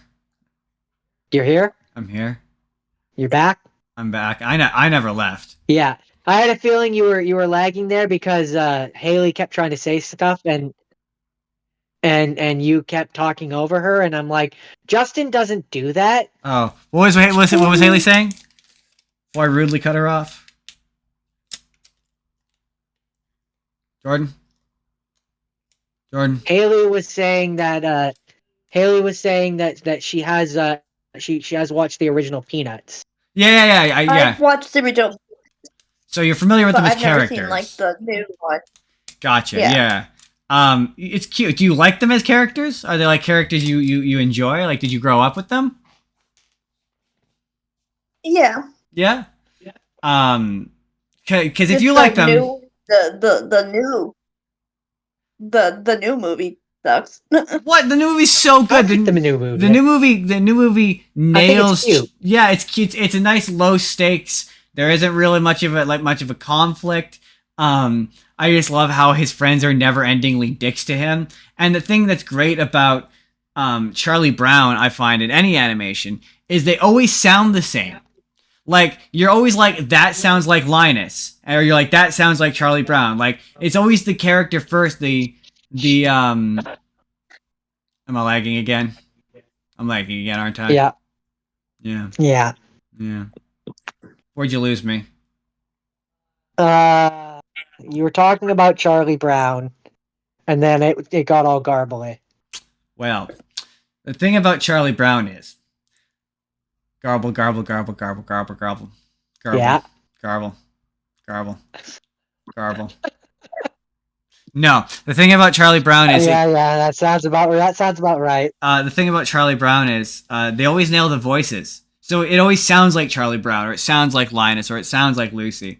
Like, they always like sound roughly the same. Well, part of what makes the Peanuts in film, like in movie form, what makes them easier to do than other characters is they're usually just played by kids, like different kids every time, who kind of vaguely sound the same, like they vaguely sound similar. Yeah. And so it's very easy for them to just get a new group of kids to come in, and it doesn't sound wrong because that's kind of just what they always do. Exactly, and it works. And like, I really like this movie's art style of like, it's a beautifully animated movie. I love the art style of the 2D over the 3D models. Like, it always makes your characters like way more expressive. The fact that they got Bill Melendez in there, archive voice, so it's the original Snoopy, is super cool. And it's just overall a cute movie. For me, it's kind of a guilty pleasure where it's like, when I need a cutesy movie that like doesn't require much focus and I can put it on and it just puts a smile on my face, I put this movie on. It's one of the few ones where I'm like, it's a legit good movie. Like, it's fun. It's cute. That's the word I would use to describe it. It's cute. It's cute. Inoffensive. So Jordan, what do you have? One more rapid fire? I have two, but I could do one. Okay, because I only have one left. Okay. And we should just barrel through this. Yeah. I'm gonna give you a choice: B movie or Kung Fu Panda 4. Okay, we'll put it to Haley. Haley, have you seen either of those movies in the past? I have not. You have not seen. Are you familiar with either of them? Yes. Are you familiar with the B movie? I'm guessing. Yes. Yes. I haven't seen the B. No, actually, that's a lie. I haven't seen the B movie since I was like really young. Okay, but so you're familiar. Okay, let's but do the B but movie. You have seen it. You I seen have it? seen it. It's a deeply weird movie. We'll do the B movie then. Okay. Stupid. It's definitely a Jerry Seinfeld Yeah, It's thing. stupid. he saw he saw that bit where he's like, bees shouldn't be able to fly and then he thought that was clever. And then, yeah, it's just a vehicle for a slew of bad bee puns. Although I will say, the best version of this movie I've ever seen, or at least one of my favorites, is, I don't know if either of you are into ASMR, but there's a really quite well-known ASMR person who she did the entire movie with all of the ASMR people across YouTube, and it is like one of the greatest things I've ever seen. Because when you strip away the animation and you just hear the dialogue, you truly appreciate just how weird a movie it is. That is ridiculous. I need It you to know that's ridiculous. I need you to acknowledge that's ridiculous. It's so ridiculous. It's amazing. Okay, and now that you have acknowledged that, we can move on, and we can say how this is not a good movie. It's not a good movie. I think not. I think even Jerry Seinfeld has come out and been like, it's not a very good movie. It's I mean, it's definitely got his humor in it, Yeah, like all over it. So it's not super funny. Which I was gonna say, I don't think he's very funny, so it doesn't really land for me. The dynamic between the bee, Jerry Beefield, and the human girl that he like has a fantasy, like he's got a crush on her sequence, is weird. It's almost Sausage Party. Like the best representation of how I feel about most of what happens in that movie is what's his name, the guy who plays Kronk, Patrick his Warburton. character in it. Yeah, thank you, Patrick Warburton's character, where he's like, why does he talk again, and why is he here, and what is going on, and what's happening? I hate movies where it's like animals just talk. They just talk. There's no real explanation for it. They just do. Talk and have an entire civilization inside a hive, and humans have never been aware of it for some reason. Right? Like, it pushes, even for a kid's movie, for me, it pushes the borderline of what's like believable, which again, for a kid's movie, is saying something. There's also just the fact that a lot of the jokes in this movie, I don't know that kids are even gonna get. Like, there's literally a scene where he's doing an interview with what was it, Larry David? Oh yeah, B. Larry David, yeah. And he's like, there's a human version of you. And he's like, yeah, it's a common name. No. I mean, like, there's dots in the background. He's you're an old man with the suspenders. And he's like pointing, and it's like, kids just aren't gonna get that joke. Like, right? I'm like, who is this humor for? What are we doing here? It's such a specific joke. Justin, are you there? Justin, did we lose you again? I think we might have. Oh, now I've lost them. Testing. Testing? Okay. Testing. We're here. Okay. The stream is still. Oh, no, the stream's back. Oh, okay. Whoa. Stream freaked out. Now you guys are there now. Anyway. Oh, wow, you're right. I see what you mean on the stream. We did disappear for once. Yeah, that was weird. That was very strange. Anyway, this is the stream. This is the stream that does not want to work. So it's Disney. Disney is trying to take us out. That's the only explanation. They don't like that we're talking about the competition. They're trying to take down the stream. About other streaming services. Right. They don't want us to talk about other companies. They're trying to take us down. It's right. Right. They don't. They're trying to take us down. Because of I don't work for Disney, but they put me out of a job. Oh man, this is just a stream that doesn't want to. Are you there? Stream's freaking out again. I don't know how to fix it. That's the worst part. Justin. Please stop that. Justin. Please stop that. Please stop that. Justin. Oh, good, he's back. Come on, stream. Oh, there we go. No, the stream's back. Yeah, we're gonna have to figure out our Wi-Fi issue. I've decided that's just what I'm gonna do every time now. Please don't, because I can hear you the whole time, and it's really annoying. just start saying your name until you tell me to stop. Please don't. Because I can hear you the whole time. I don't need you to do that.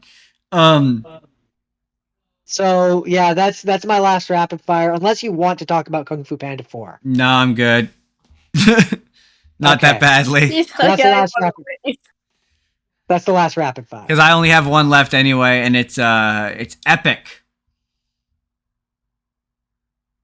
Try that again. Which one's that? And it's epic. It's the one that's basically for. It's epic.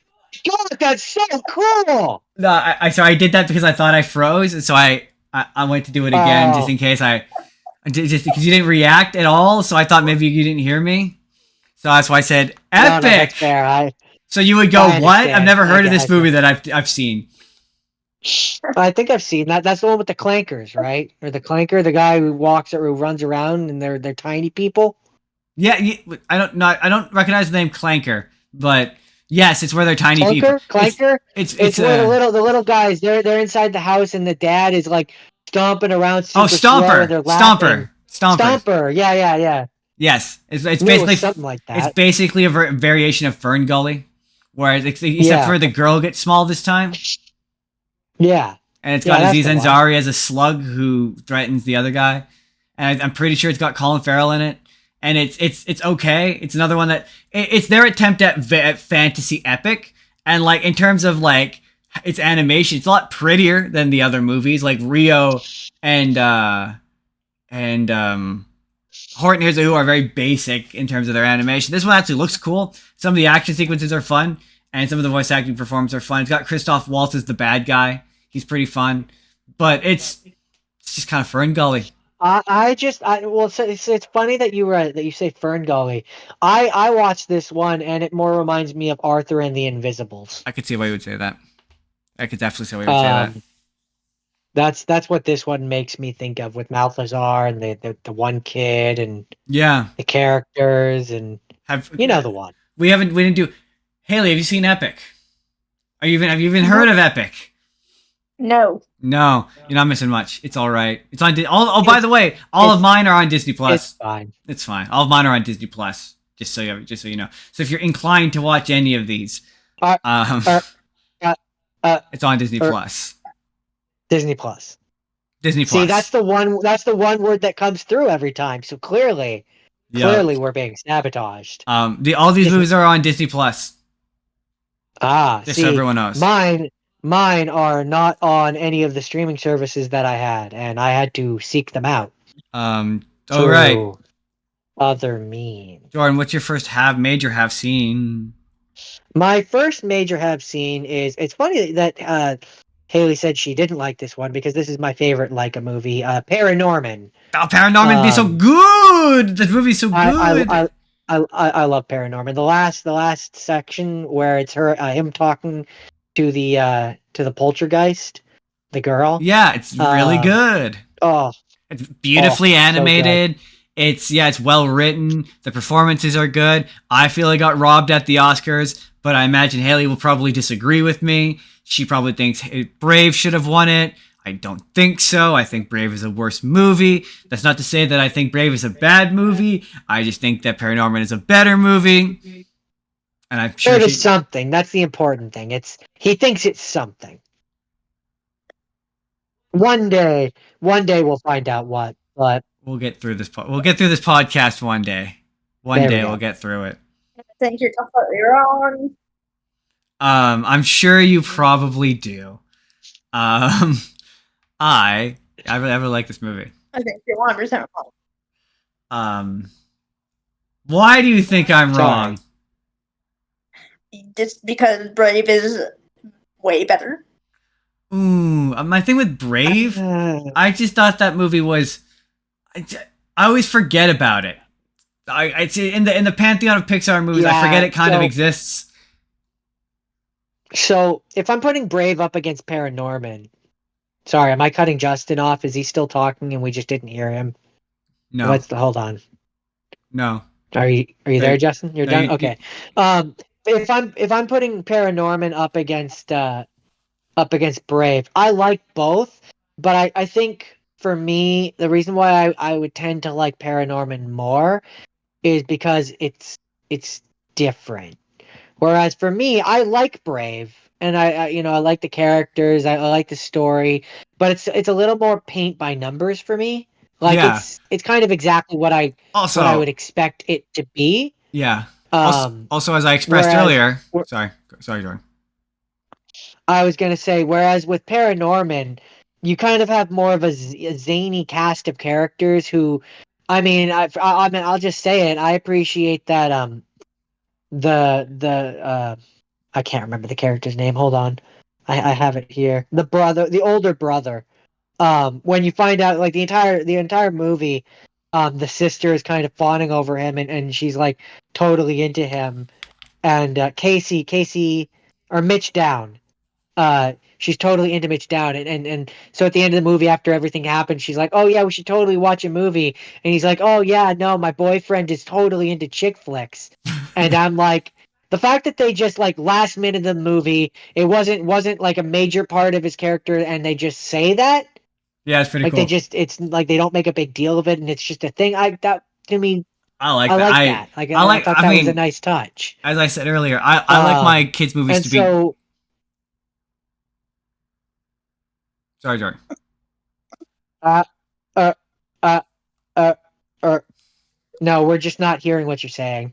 Yeah. No. It's like there was the I feel like I'm in prison. wheel of death.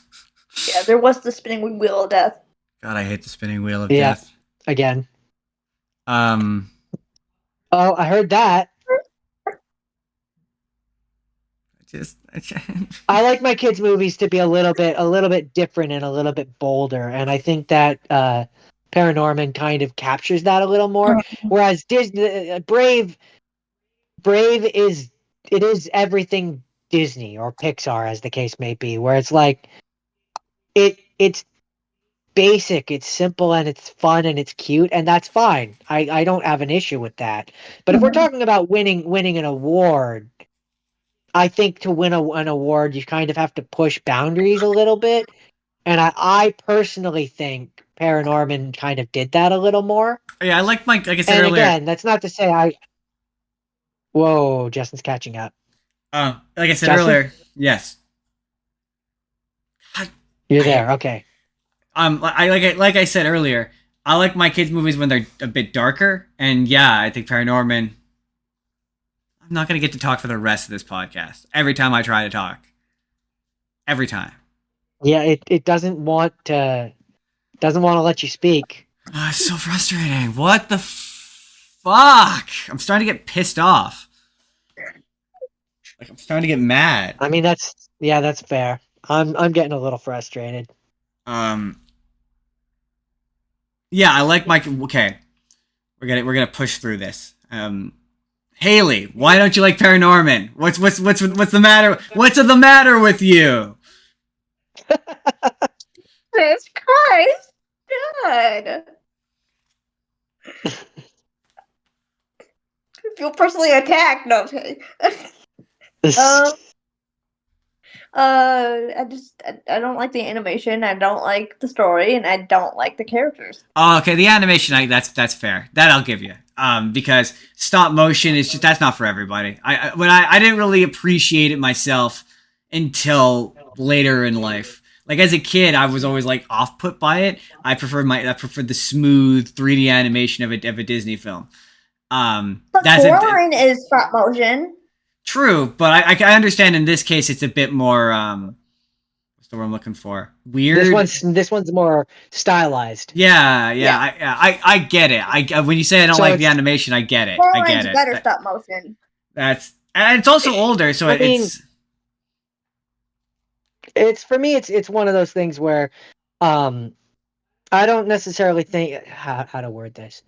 Sometimes it's not necessarily the stop motion that I don't like in some of these, more as it is generally the style of the movie, which I don't necessarily like. So like, for example, with Box Trolls, it wasn't the stop motion that I necessarily didn't like. It was some of the stylistic choices. Sometimes, like, I think that the jaws are a little too square, or I think the eyes look weird. Stuff like just stuff like that, for example, where it's like it's not the entire style itself that I dislike. It's sometimes just choices that they've made. But also, like I like some of my favorite bits of animation in Paranorman is in like I think the opening when he's like brushing his teeth and you see the articulation of the mouth going ooh ah ooh ah. Did you hear any of that? Yeah. You said the articulation of the opening the mouth, the brushing the teeth. Yeah. That looks for the puppetry looks really cool because that's what that is, obviously. Yeah, I mean that's one thing with these Laika movies is whether or not I like the movies themselves is a sliding scale. I definitely respect the amount of man hours that goes into making these movies and the puppetry and the just the sheer amount of effort. Yeah, I can Is Laika respect. still even in business? I don't think so. Yep. Yeah, they are. They're working on another movie. They're about their sixth one. Yeah. No, they're just their production schedule. They're My guys had working on- way more movies, but doing it on a computer is always faster though. They're working on Wildwood, which comes out in 2025. Yeah, it comes out next year. I'm excited for that one. So, Jordan, is there anything else you have to? I'm going to attempt to talk about Ice Age, but is there anything else you had to say about Paranorman? I mean, yeah, like I said, I love the movie in itself, like its entirety, is fine. I really love the last section when he's having that entire monologue with the Pendergast little girl. Yeah, that's probably like, quite frankly, that's probably why I like this one the most. Is that scene? Yeah, it's so good. Personally, like I think it just does. The music, like the music, amps you up to it's so That's it. That's all you got for Paranorman. But yeah, that's Paranorman. Yeah. Okay, so I'm going to attempt to get through Ice Age without getting technologically interrupted. Just to save you time, yes, I've seen Ice Age. Excellent. I had a feeling. Everyone's seen Ice Age. I'm guessing when you were a kid, that was like you were a kid when you watched it. Yeah, same. We were kids when we watched that movie, and honestly, it's not bad.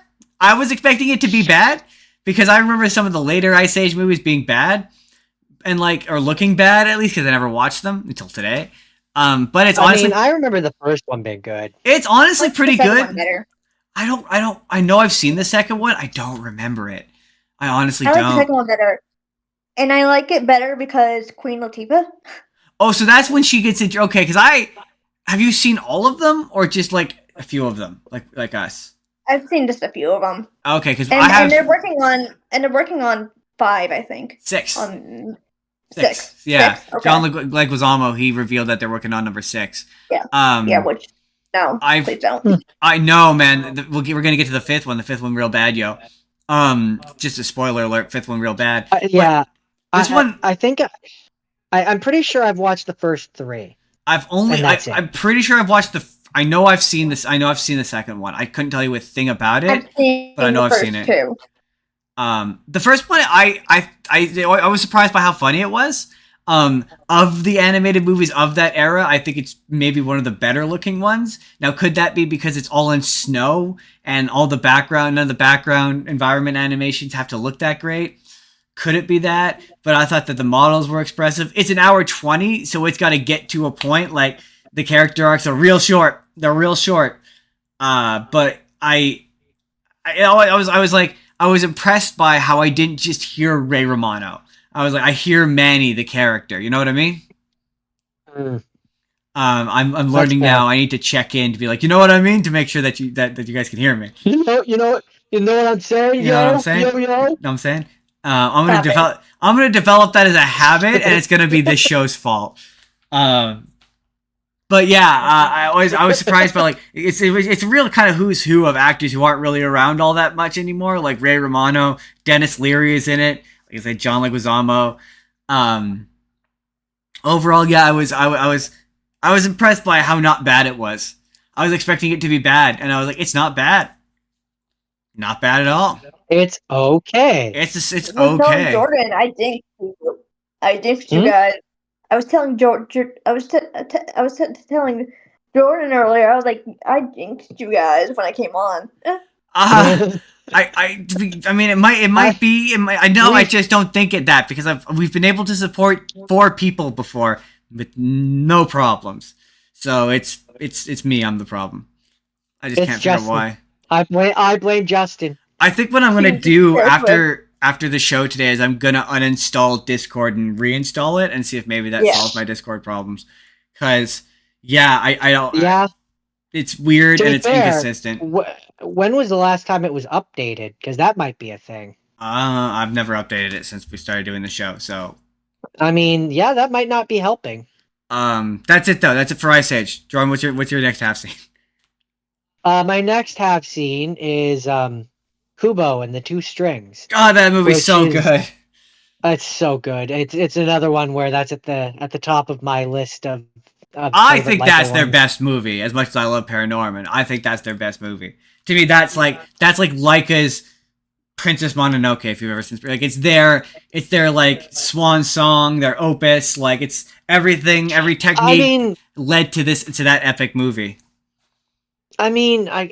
Yeah, definitely. Okay, here's what I'll say. Animation wise, it's very impressive. The sheer amount of work that must have gone into it, I don't and remember what it and is. and The big thing that they show of them the animating it. bone, yeah, the bone dragon thing, or not bone dragon, but the bone skeleton Yeah, gigantic thing yeah, with the it's sword sticking out of insane. it. That's so cool when you see that. So in the ending credits, for those who don't know, they have for a lot of the Leica movies, they do a thing where they kind of pull back the veil a little bit and do like a fast forward thing of showing you how they animate or how they put things together and stuff. So in Paranorman, at the end of that credits, they show them building the Norman doll. Yeah, And then at the end of it, he stands up like in the studio, looks around and walks off the screen. Or in the Kubo and the Two Strings, yeah, they show them animating the fight scene with the when they get the unbreakable sword yeah. with the gigantic skeleton thing. They show them animating that, And it's and like it's 4 or really 5 of big and them it's doing really it. Yeah, impressive. yeah. It's like 4 or 5 of them all puppeteering it at the same time, and it's crazy and it's insane. Oh yeah, it's very impressive. Like moving it a frame at a time because that's obviously how stop motion works. Yeah, Um, and yeah, it's very cool and it's very impressive. And so just from a technical aspect of like like in the movie he controls paper, and so like when they have like all the pieces of paper flying by, you know that that's them stop animating it, and the yeah, sheer amount of details that must have gone into it. That like I absolutely respect the hours and manpower that have gone into it, and that's not even talking about the story, which I'm also fond of. yeah. um like I it's a fun movie and I do genuinely enjoy it. Have you seen Kubo and the Two I just Strings, Haley? No, you've never No. seen it. You should. It's a good movie.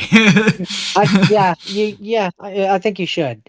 um if you like it's kind of more of a Japanese style story. um so if you kind of enjoy that kind of style, that's more what the style is. It's less of their creepy like Yeah, it's way like there's no creepiness to it there's not really. really It's more of a not really. fantasy story than it is a horror, which is their sort of their previous. I would say that Box Trolls and Paranorman are Paranorman. more horror stories. This is a fantasy, and it's a beautifully told fantasy story. Yeah. I In fact, it's really the I inspiration for this episode was I to talk about Kubo and the Two Strings and how much I love that movie. inspiration for this episode. That's what Yeah, I think he said.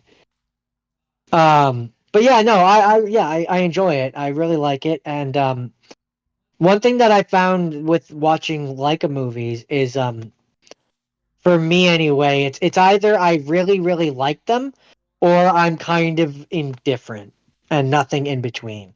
yeah, I kind of had a similar experience, with the exception of the last one I watched today. But we'll get there. Um but that's all that I really have to say about Kubo, because these are kids movies, and you know, kids movies don't elicit a lot for me to say. Yeah, fair enough. So my final half scene, I went way back into the archive of Blue Sky Animations for this one. I picked robots. Oh, the blue robot. Yeah, it's a blue robot. It is Ian McGregor.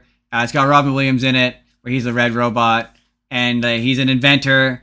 He wants to go to the big city and join the inventor, but it turns out that the big inventor guy is not inventing anymore, and it's being controlled by an evil bad guy who's taken over the company. You've seen this story 1,000 times before, and the little guy's got to rise up and beat the evil bad guy, and it's funny and it's cute, and it honestly. My thing is I always find it funny when you take an inanimate society and you're like, but yet they still function by the same rules as humans do. So like the whole thing is the commodity is they're all robots, so they slowly break down, and so they require spare parts, and so they've choked out the economy on the spare parts and replaced them with just straight up upgrades. And so once you can no longer afford upgrades or get spare parts, you get like sent to the scrap heap and sent to like a chop shop, essentially, where you're chopped up and turned to parts. Which is like, it's kind of horrific when you actually stop and think about it. Right? And so yeah, there's this conspiracy of they're undercutting the parts so that people will be forced to, so only the it's a really dark, or maybe I guess lazy allegory for capitalism, where they only want the rich people around and the poor people will get destroyed. And yeah, it's really dark when you consider that they get just smushed and turned into metal. It would be kind of like if when you were died or no longer deemed useful, you were sent to a butcher. Like that's effectively what it's like. Yeah, more or less. It's kind of a little dark. It's a really dark. Little dark. It's a little dark. Ian McGregor's really fun. It took me a minute to realize it was him. I didn't realize that he was that was him. I didn't. Yeah, I'm like, why did I taught me that? Why did I recognize that voice? And I had to Google it. I was like, oh shit, is Ian McGregor? Oh, all right then. I enjoyed how Robin Williams wasn't just the genie. He's Robin Williams. He's doing bits, but he's not doing pop culture bits. He's not the genie. So he's kind of different. Hailey, have you seen Robots? Yes, unfortunately. You don't like robots? You didn't care for robots? Not a fan. I love the Robin Williams part. That's completely fair. I can respect that. What was it? Everything else was straight trash. Was this one? Did you watch that one as a kid, or is this one you went to as an adult? Kid, and you just didn't like it as a kid. My thing is a Robin Williams vocal performance will do a lot of heavy lifting, especially when I'm a kid. Like I'm like, he sounds like the genie. So yeah. I quite liked this movie when it came out. I think I was 12 when it came out because I think it was 2002. I also think it's from that era, early 3D animation era, so it doesn't look terrible. Like because they're not trying to do humans, they're all robots, so it looks all right. The animation looks okay. It's interesting. I think I did. Yeah, I did. It's all 3D animation, isn't it? It's another example of it just. Sorry. Halt. Pause. Pause for effect. Pause Justin? for effect. Justin, are you there? For effect. He's about to say his point. He's about to make the point. I'm building up tension, and he was just about to say. So, my thing with robots is it falls into that category of kids movies where it's like it's not breaking any boundaries. It's not like making anything new. It's not reinventing the wheel. It's just okay. It's just there to sell some toys. That's it. That's fine. That's all it needs to do. It's brain candy. Like it's not good for you necessarily, but it keeps kids distracted for like what is it, an hour 30? That one was 90 minutes, yeah. Yeah. So it's keeping kids distracted while their parents can go and do other things. Honestly, that's really why it exists. Also, I think Amanda Bynes is in it. Yes, she is. Yeah, she has a romantic love interest with the Ian McGregor character, which made me feel kind of weird. At least it felt like it was going that way. But anyway, there's a lot of really funny jokes about when the character goes through puberty, his boy parts come, and he gets hand-me-down boy parts because they're poor. There's just a bunch of puns that were like, okay, that's kind of funny. Oh, I forgot to mention with Ice Age, I hate Scrat. I can believe that. I hate Scrat. That character is dumb. But he's like their mascot. Yeah, I know. He's annoying. His jokes are never funny, and he takes up a weird amount of time of the movie. Like, the first, I think, 10 minutes of the first movie is just Scrat. And he adds nothing. He just kind of shows up in the middle for, like, one bit to tell them that the saber-tooth tigers are after them. None of them recognize it, and then he fucks off again. Like, he doesn't really do anything. Sorry, I had to say that. So, we're doing half scenes. Have not scenes, because that was my final have seen. Jordan, what's your first have not seen? My first have not seen On the rails. We're on the rails. Is we are rails adjacent. My first have seen is the last Laika movie. Have not seen is what I meant to say. Is the last Laika film of the day, which is Missing Link. I've seen this one. It was the one that I hadn't seen. It's cute. It's fun. It gives kind of Sherlock Holmes vibes. Yeah, isn't it like the one? It's Hugh Jackman, and he goes and he finds big. Wait, have you seen Missing Link, Hailey? No. I've seen it like one time, and it was one of those. I watched it on my TV, and I was on my phone the whole time, so I didn't really pay that much attention to it. But like from what I recall, it's Hugh Jackman is a famous like mystery solver, hunter, whatever, and he finds Bigfoot, who is Zach Galifianakis, and he takes him, and Pocahontas is him. Yeah, he's a.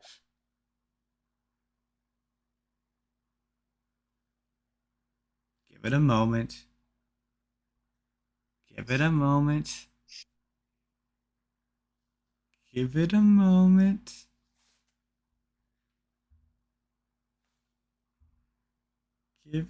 Jordan, you there? Jordan, you there? Jordan, come back to me. Are you back, Justin? Come back to me, Jordan. Are you back? Come back to me. Hello, Justin. Can you hear me? I'm here, Jordan. Come back to me. Okay. Yeah. So basically, yes. He wants to be Hugh Jackman's character wants to join the Explorer League or Explorers League. Words are difficult. He's kind of made a name for himself by going after mythical creatures and things that other people don't believe exist. So the first scene of the movie is him and his partner have found the Loch Ness Monster, and he's trying to get proof and yada yada yada. And then he ends up finding the Sasquatch, the missing link, and trying to reunite him with his cousins, the Yetis. And he's Zach Galifianakis, and he's annoying. And he's and well, not annoying. He's cute in this one. It's fun, but that's pretty much the movie. Is there's other hijinks that happen in it, which if you want those, then the movie can be experienced. Do you have any deep thoughts about? Well, okay, I guess we'll go at it from this angle. What? Because I know this one wasn't really overly complicated. It's a lot more basic of a story than their previous movies, and I think that's why I didn't connect with it as much. Because I'm like, yeah, it's not a Paranorman. It doesn't have those complex ideas. It's not Kubo and the Two Strings. It's not doing anything all that exciting. It's not, as you put it, pushing any envelopes. Not really. It kind of just felt safe. Yeah. Like Kubo was the one that took all the chances, and then the following one, they're like, you know what? Let's just do a nice, easy one. Yeah. And that's where I say Hugh Jackman's character, he really reminds me of Sherlock Holmes. Yeah. And it kind of just it's that kind of time period movie. Yeah. So all the characters kind of act like you would think they would. It's not really. Yeah, it's fine. It's fine. Like it's fine. So and that's kind of what a lot of these movies that weren't like pushing the boundaries. That's kind of what my opinions end up becoming. It's okay. So okay. At I the like end of this this, more than the last one I watched, but we'll get to that. at the end of this, for the Leica movies, now that we are at the end, Jordan, what is the best Laika movie? Yeah, we're definitely hearing what you're saying, Justin. What is? Yeah, what is happening, Justin? Can you hear me? I hate everything right now. Hello, Justin. I hate everything. Justin, I hate everything. It's made all the more annoying when he does that. can you hear me? I can hear you. I'm not getting. Okay, we got him back. It's never about being able to hear you. I can always hear you. Okay, well, I don't know that you can hear me until you tell me that you can hear me. I can hear you every time. Um, So, what were you asking me? what is the best Laika movie? Oh. Okay. That's a complicated question.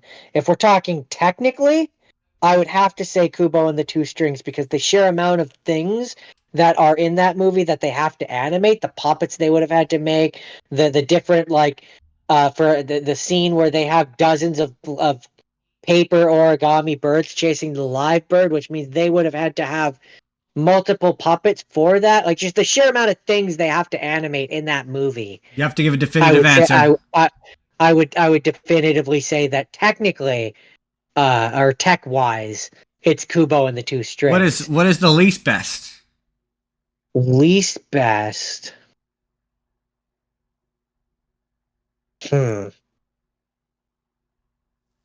Okay. It's probably. Oh, that's hard. That's hard. Don't overthink it. First thing that pops into your head.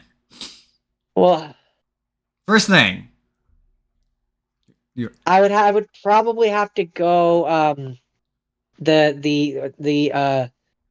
I just had the name of it in my mind. The one that's about the Yeti. Oh, really? You didn't go Paranorman? As the worst one? No, I said least best. What is, I hate when you do this. So you mean second best. Second best would be Paranorman. And then what's the worst? The worst. Sorry, I'm gonna hold on.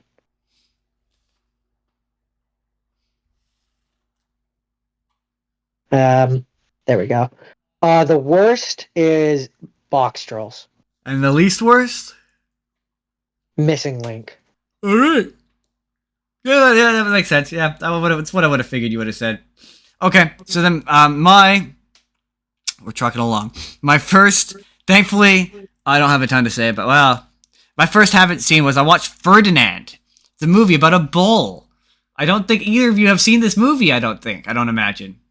No, No. I don't think so. It's John Cena. He's a bull, and he lives in a land, Mexico, Spain, sorry, where they do bullfighting. And he's from a bullfighting farm, and he escapes, and he goes to live with a little girl, and he grows up into John Cena, and he's a bull who doesn't want to fight, and he gets sent back to because he accidentally rampages. He gets sent back to the bullfighting, and he had basically it's about him like making friends and escaping.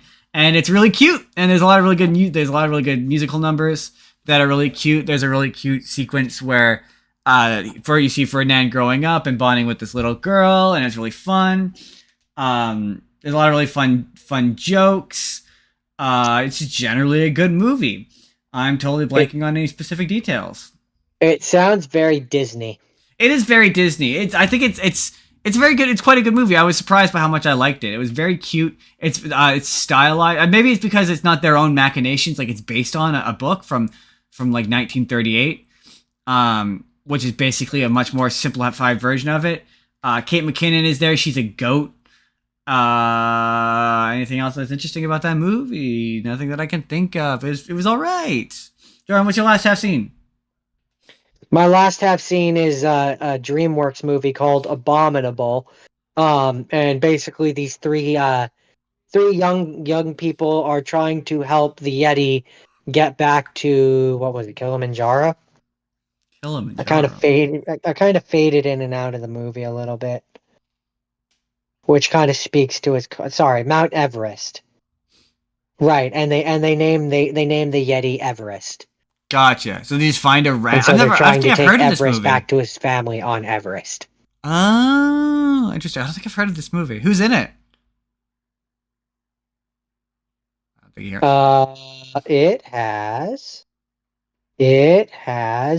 It stars the voices of Chloe Bennett, Yeah. Albert Tsai, No, no. I don't know. Tenzing Norgay Trainer, Doesn't sound familiar. Eddie Izzard, Oh, okay. Sarah Paulson, All right.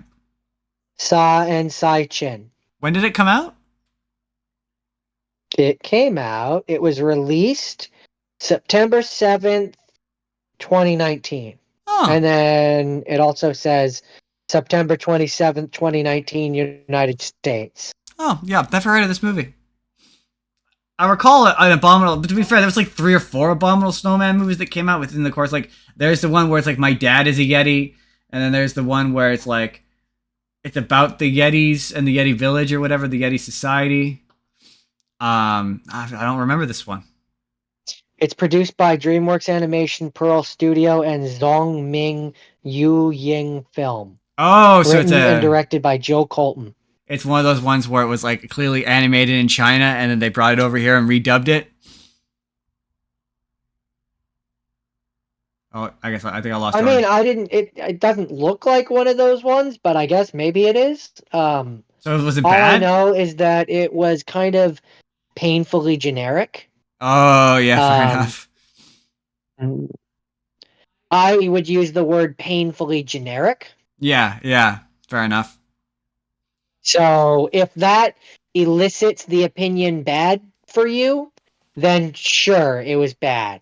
I don't necessarily think it was bad. It's just another one of those. It's cotton candy. It tastes good, but it has no substance. Yeah. Is that all you had to say about that, or is there more? That's it. One thing I forgot to mention about Ferdinand that I really liked was the animals in Ferdinand sort of behave like regular animals. So like they'll be speaking like English amongst the animals, and it'll cut to them, and they're just like an animal exhibiting like a weird behavior. So like Ferdinand is like rampaging through the city, but like he's doing so like a regular bull. So they'll cut out, and it'll just be like footage of like a bull, an angry looking bull rampaging. And the animals never know any more than an animal would. So my last rapid fire was I watched the last Ice Age because I knew this franchise went places, and I wanted to be like, what is happening? So like by the 5th one, wait, have you seen the 5th Ice Age movie, Hailey? No? Okay, beautiful. This is gonna make this funnier.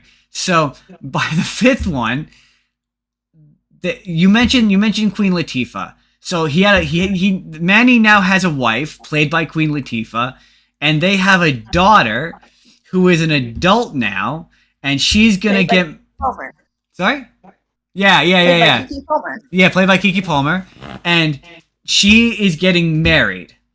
And it's a very basic. Ray Romano doesn't like the son-in-law. That's the main story, and they want to move away. And it's about Ray Romano and Queen Latifah are trying to convince them that they don't want to move away, and that's the lesson. That's the lesson they learn. And now the tiger has. Yeah. We're definitely hearing you. Okay.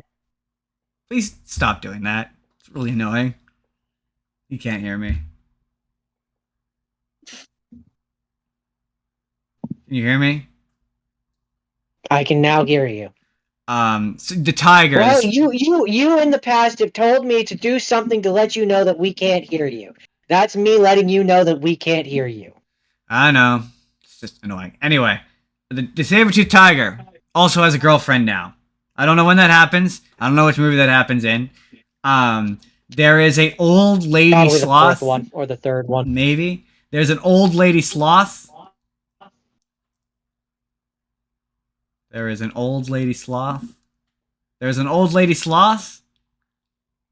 There's an old lady sloth. You hearing about this old lady sloth? Would you say there's an old lady sloth? Yes, there is. She's a new character. There's 2. I don't know what they're called. What there are. They're like not lemurs. Groundhogs. I don't know what they're called.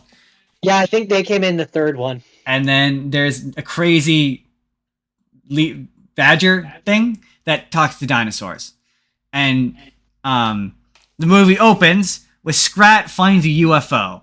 And there's a weird B plot where it's just Scrat in a flying saucer.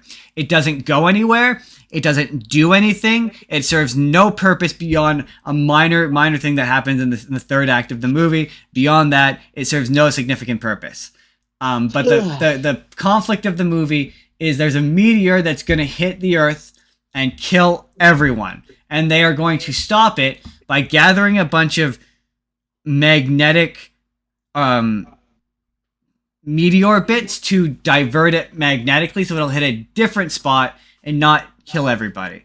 But like everyone in the for example, they know what a meteor is, even though they have no way of knowing what a meteor is. He's a woolly mammoth. Why would he know what a meteor is? Or in the case of because the movie requires him to know, and you're overthinking it. Or like there's flying dinosaurs and they know what an apocalypse is. It makes the movie not make any sense though. Like it's the thing is these characters have too much knowledge for what's happening in the movie. It was never gonna make sense. Come on. And yeah, it's sorry. Not only is it Ice Age, it's Ice Age 5. Those movies stop making sense at like the second one. And so like so then they happen upon this little group of animals who are living within proximity to the meteor, who are all like immortal essentially, and they've lived for 300 years old. And one of the sloths goes for Sid, who she becomes his love interest. So now he has a love interest by the fifth one. And like, it's just a really bad movie. It's a really bad. There's one point where like the crazy weasel like touches the two badgers or whatever, and like you go inside his mind, and it's just Neil deGrasse Tyson, and he's explaining what's happening, and it's literally just Neil deGrasse Tyson. And then there's a bit at the end where the Neil deGrasse Tyson weasel just does a bit from his show Cosmos. It's bad and weird, and I'm like, yeah, this is what I thought the first movie was going to be. Bad and weird. See, out of context, out of context with the way you're describing it, it sounds kind of hilarious. Like, it's not so bad it's funny. It's not. It's just bad. It's bad. We're like, it's one of those like. I'm not getting a response to that one. It's bad. Pause for effect. At this point, yeah. We're almost there. We're almost at the end. This is the last one. I'm pretty sure this is the last one. Maybe my sense of humor is just weird. To me, it sounds, again, the way you're describing it, maybe the in practice isn't good, but just the way you're describing it makes it sound so bad it's good. It's the kind of kids movie that makes you think like, yeah, they think kids are stupid. Like it's one of those where I don't know. I found it to be insultingly insufferable and terrible. Like it's like one of the like straight to DVD is how I would describe it. Like that's okay. Well, I mean, it is 5 movies in. Yeah, and they're making a 6th one. Is that it? But I thought Blue Sky shut down. Well, technically it got folded into Disney, which is why they're all on Disney Plus. So I'm guessing Disney is now producing it. Disney's doing it, yeah. Yeah, which means that'll be interesting to see if Disney does these movies differently. I mean, it's just one of those franchises where all the voice actors will just come back to do them anytime because it's either easy and it's an easy paycheck. Yeah. Please tell me that was the last movie for the week. I have nothing else unless you have some secret, super secret story that you need to tell us. I mean, not that I haven't enjoyed doing this episode, but like it's cursed. It's been cursed the whole time. I don't know. Die. I don't know. It's not Haley's fault. Haley has been on the show before successfully. And she's been a remarkably good sport throughout all of our technical difficulties. Yeah. Oh, I'm so okay with that. Haley, I got to do the assignment for next week, and I've been laughing through the pace. We're gonna wrap up the show. Yeah, for those of you who are still with us, if you're listening to this on Spotify, I'm so sorry. You're gonna hear all the technical fuck ups. I'm gonna try to combine this into one video on YouTube. Yeah, I don't know that. I don't know that I'll hear it. I'm gonna combine them all into one part and just put them up as a YouTube video to try and prevent myself from going crazy. But with that, we gotta do the assignment for next week for Jordan. Transformers 1 comes out next week, and so we're gonna do a Transformer SEO friendly Transformers episode, where Jordan is gonna take on the Michael Bay Transformers challenge. Which, as a reminder, Jordan, remind me what the Michael Bay Transformers challenge is. You know, in case Haley wants to do it. Watching all of the Michael Bay Transformers movies as fast as I can, one after another, after another, after another. It is a truly exhausting experience. And we're going to fill it in. We're going to pepper it in with some various Transformers series, television series that we haven't seen, as well as we're going to do a big review for Transformers 1 because I'm very excited to watch that movie. That's next week. Haley, we'll probably bring you back when we eventually get Jake on to do that Dawn Bluth episode. Or we'll find another reason to get you back. But we'll get Haley back. I realized I didn't give Haley the opportunity. Haley, where can people find you? where do you normally conduct business? We're on YouTube at Part of Your Broadway World podcast. And you can also find us on Spotify and Apple Podcasts. Excellent. I have linked your page in the description below. I will obviously be sharing when our episode about James Earl Jones eventually comes out. I'll share that. Everyone can look forward to that. Yeah, we talked about Broadway generally for like a long time. And then we talked about James Earl Jones a lot though. We did. We started off talking about James Earl Jones and how I was upset that he passed away and how like this was a memorial episode for him. And then it just shifted to other musicals, like, oh, forget James Earl Jones. And I'm a derailing influence. I'm the problem. I discovered that. But you can check that out. That's coming soon. I will throw it in the description of this video of the many videos that this became when that happens. Jordan, where can the people find you? I do Minecraft Mondays on Twitch. I'm on ZethGore187. And I also do I do this every Saturday and sometimes Sundays. And occasionally Sundays. I'm Justin Spurr on TikTok. You can find me on TikTok. This is on TikTok at Spur of the Moment P on TikTok. You can email the show if you want to sponsor us and you want us to sell stuff. We'll sell stuff. We'll sell stuff all day. It's Justin's business. All of those links are in the description. If you somehow managed to make it through this, do any of these movies sound good to you? If I didn't include one of the other Ice Age sequels, what's your favorite Laika movie? Leave a comment, subscribe, like the video, do all the things. We'll see you next week. We're going to talk about Transformers. We're done. We're out. This has been a disaster. You're like,